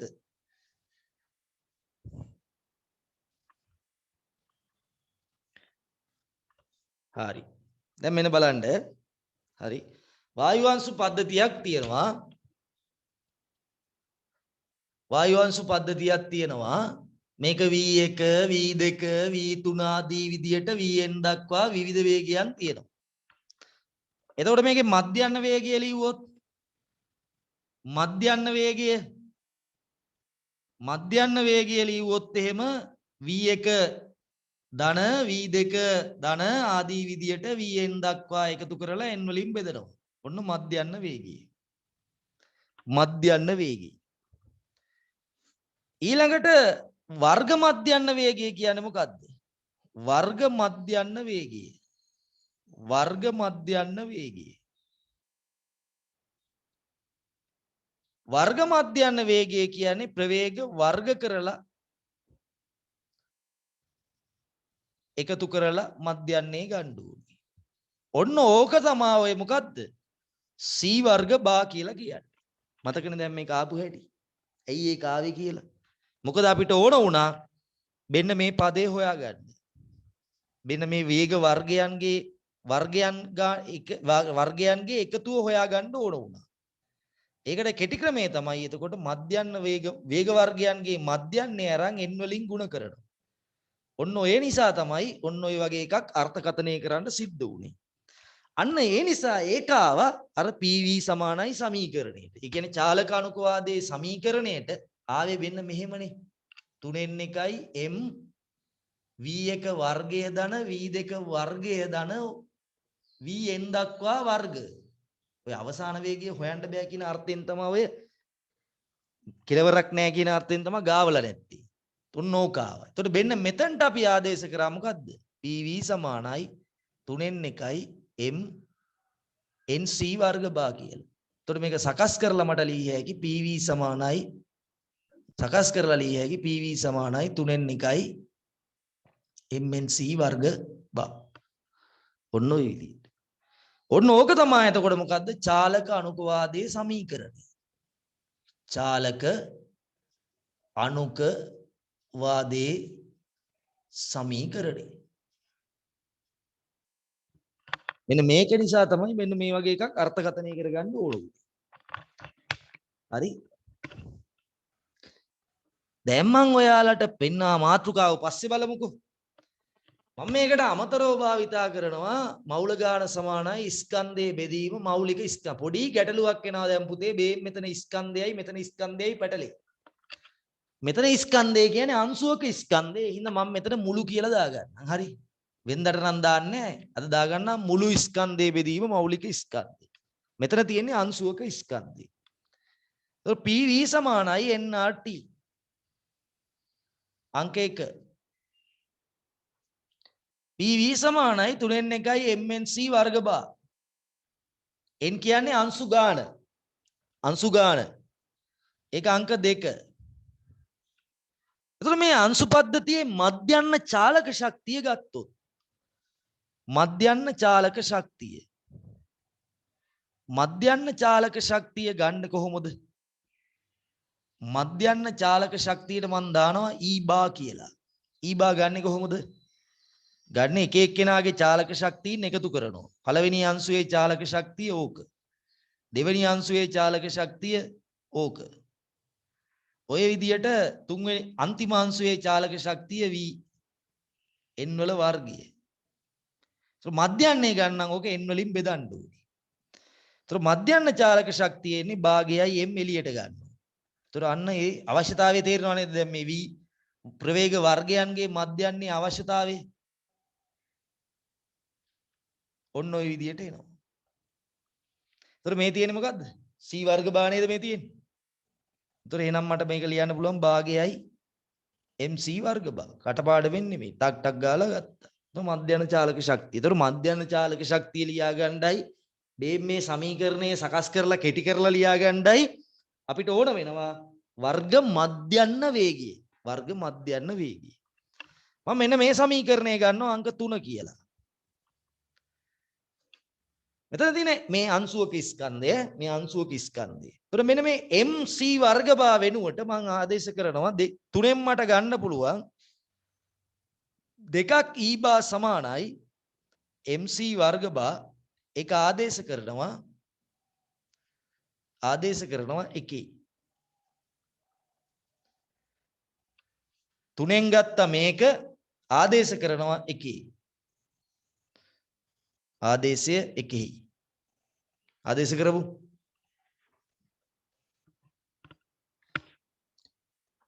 ආදේශ කරපුවාම මොකද වෙන්නේ?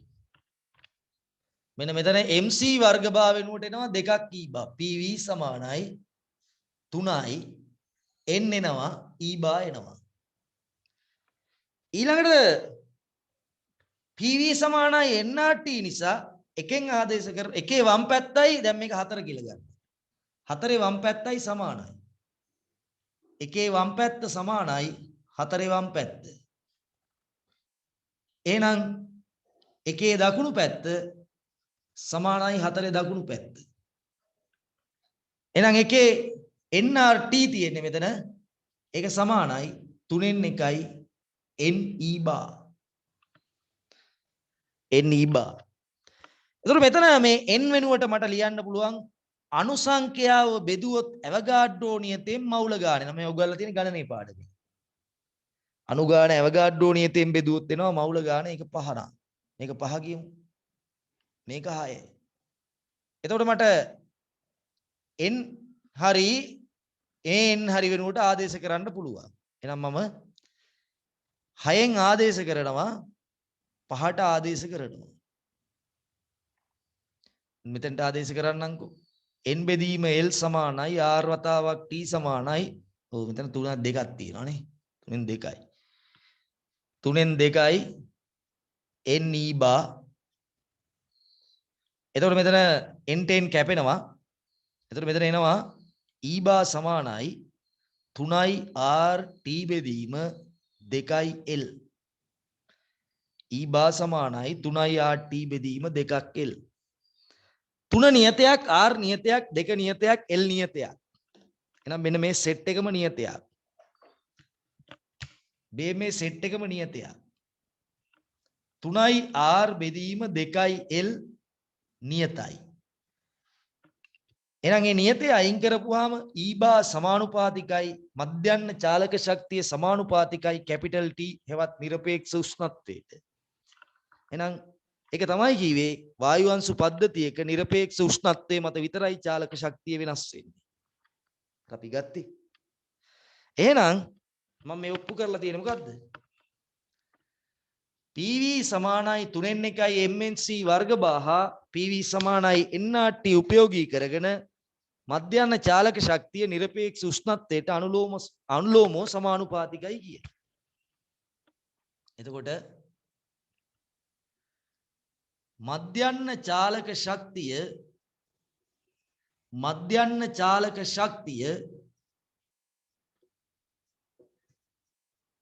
නිරපේක්ෂ උෂ්ණත්වයට අනුලෝමව සමානුපාතිකයි. නිරපේක්ෂ උෂ්ණත්වයට අනුලෝමව සමානුපාතිකයි.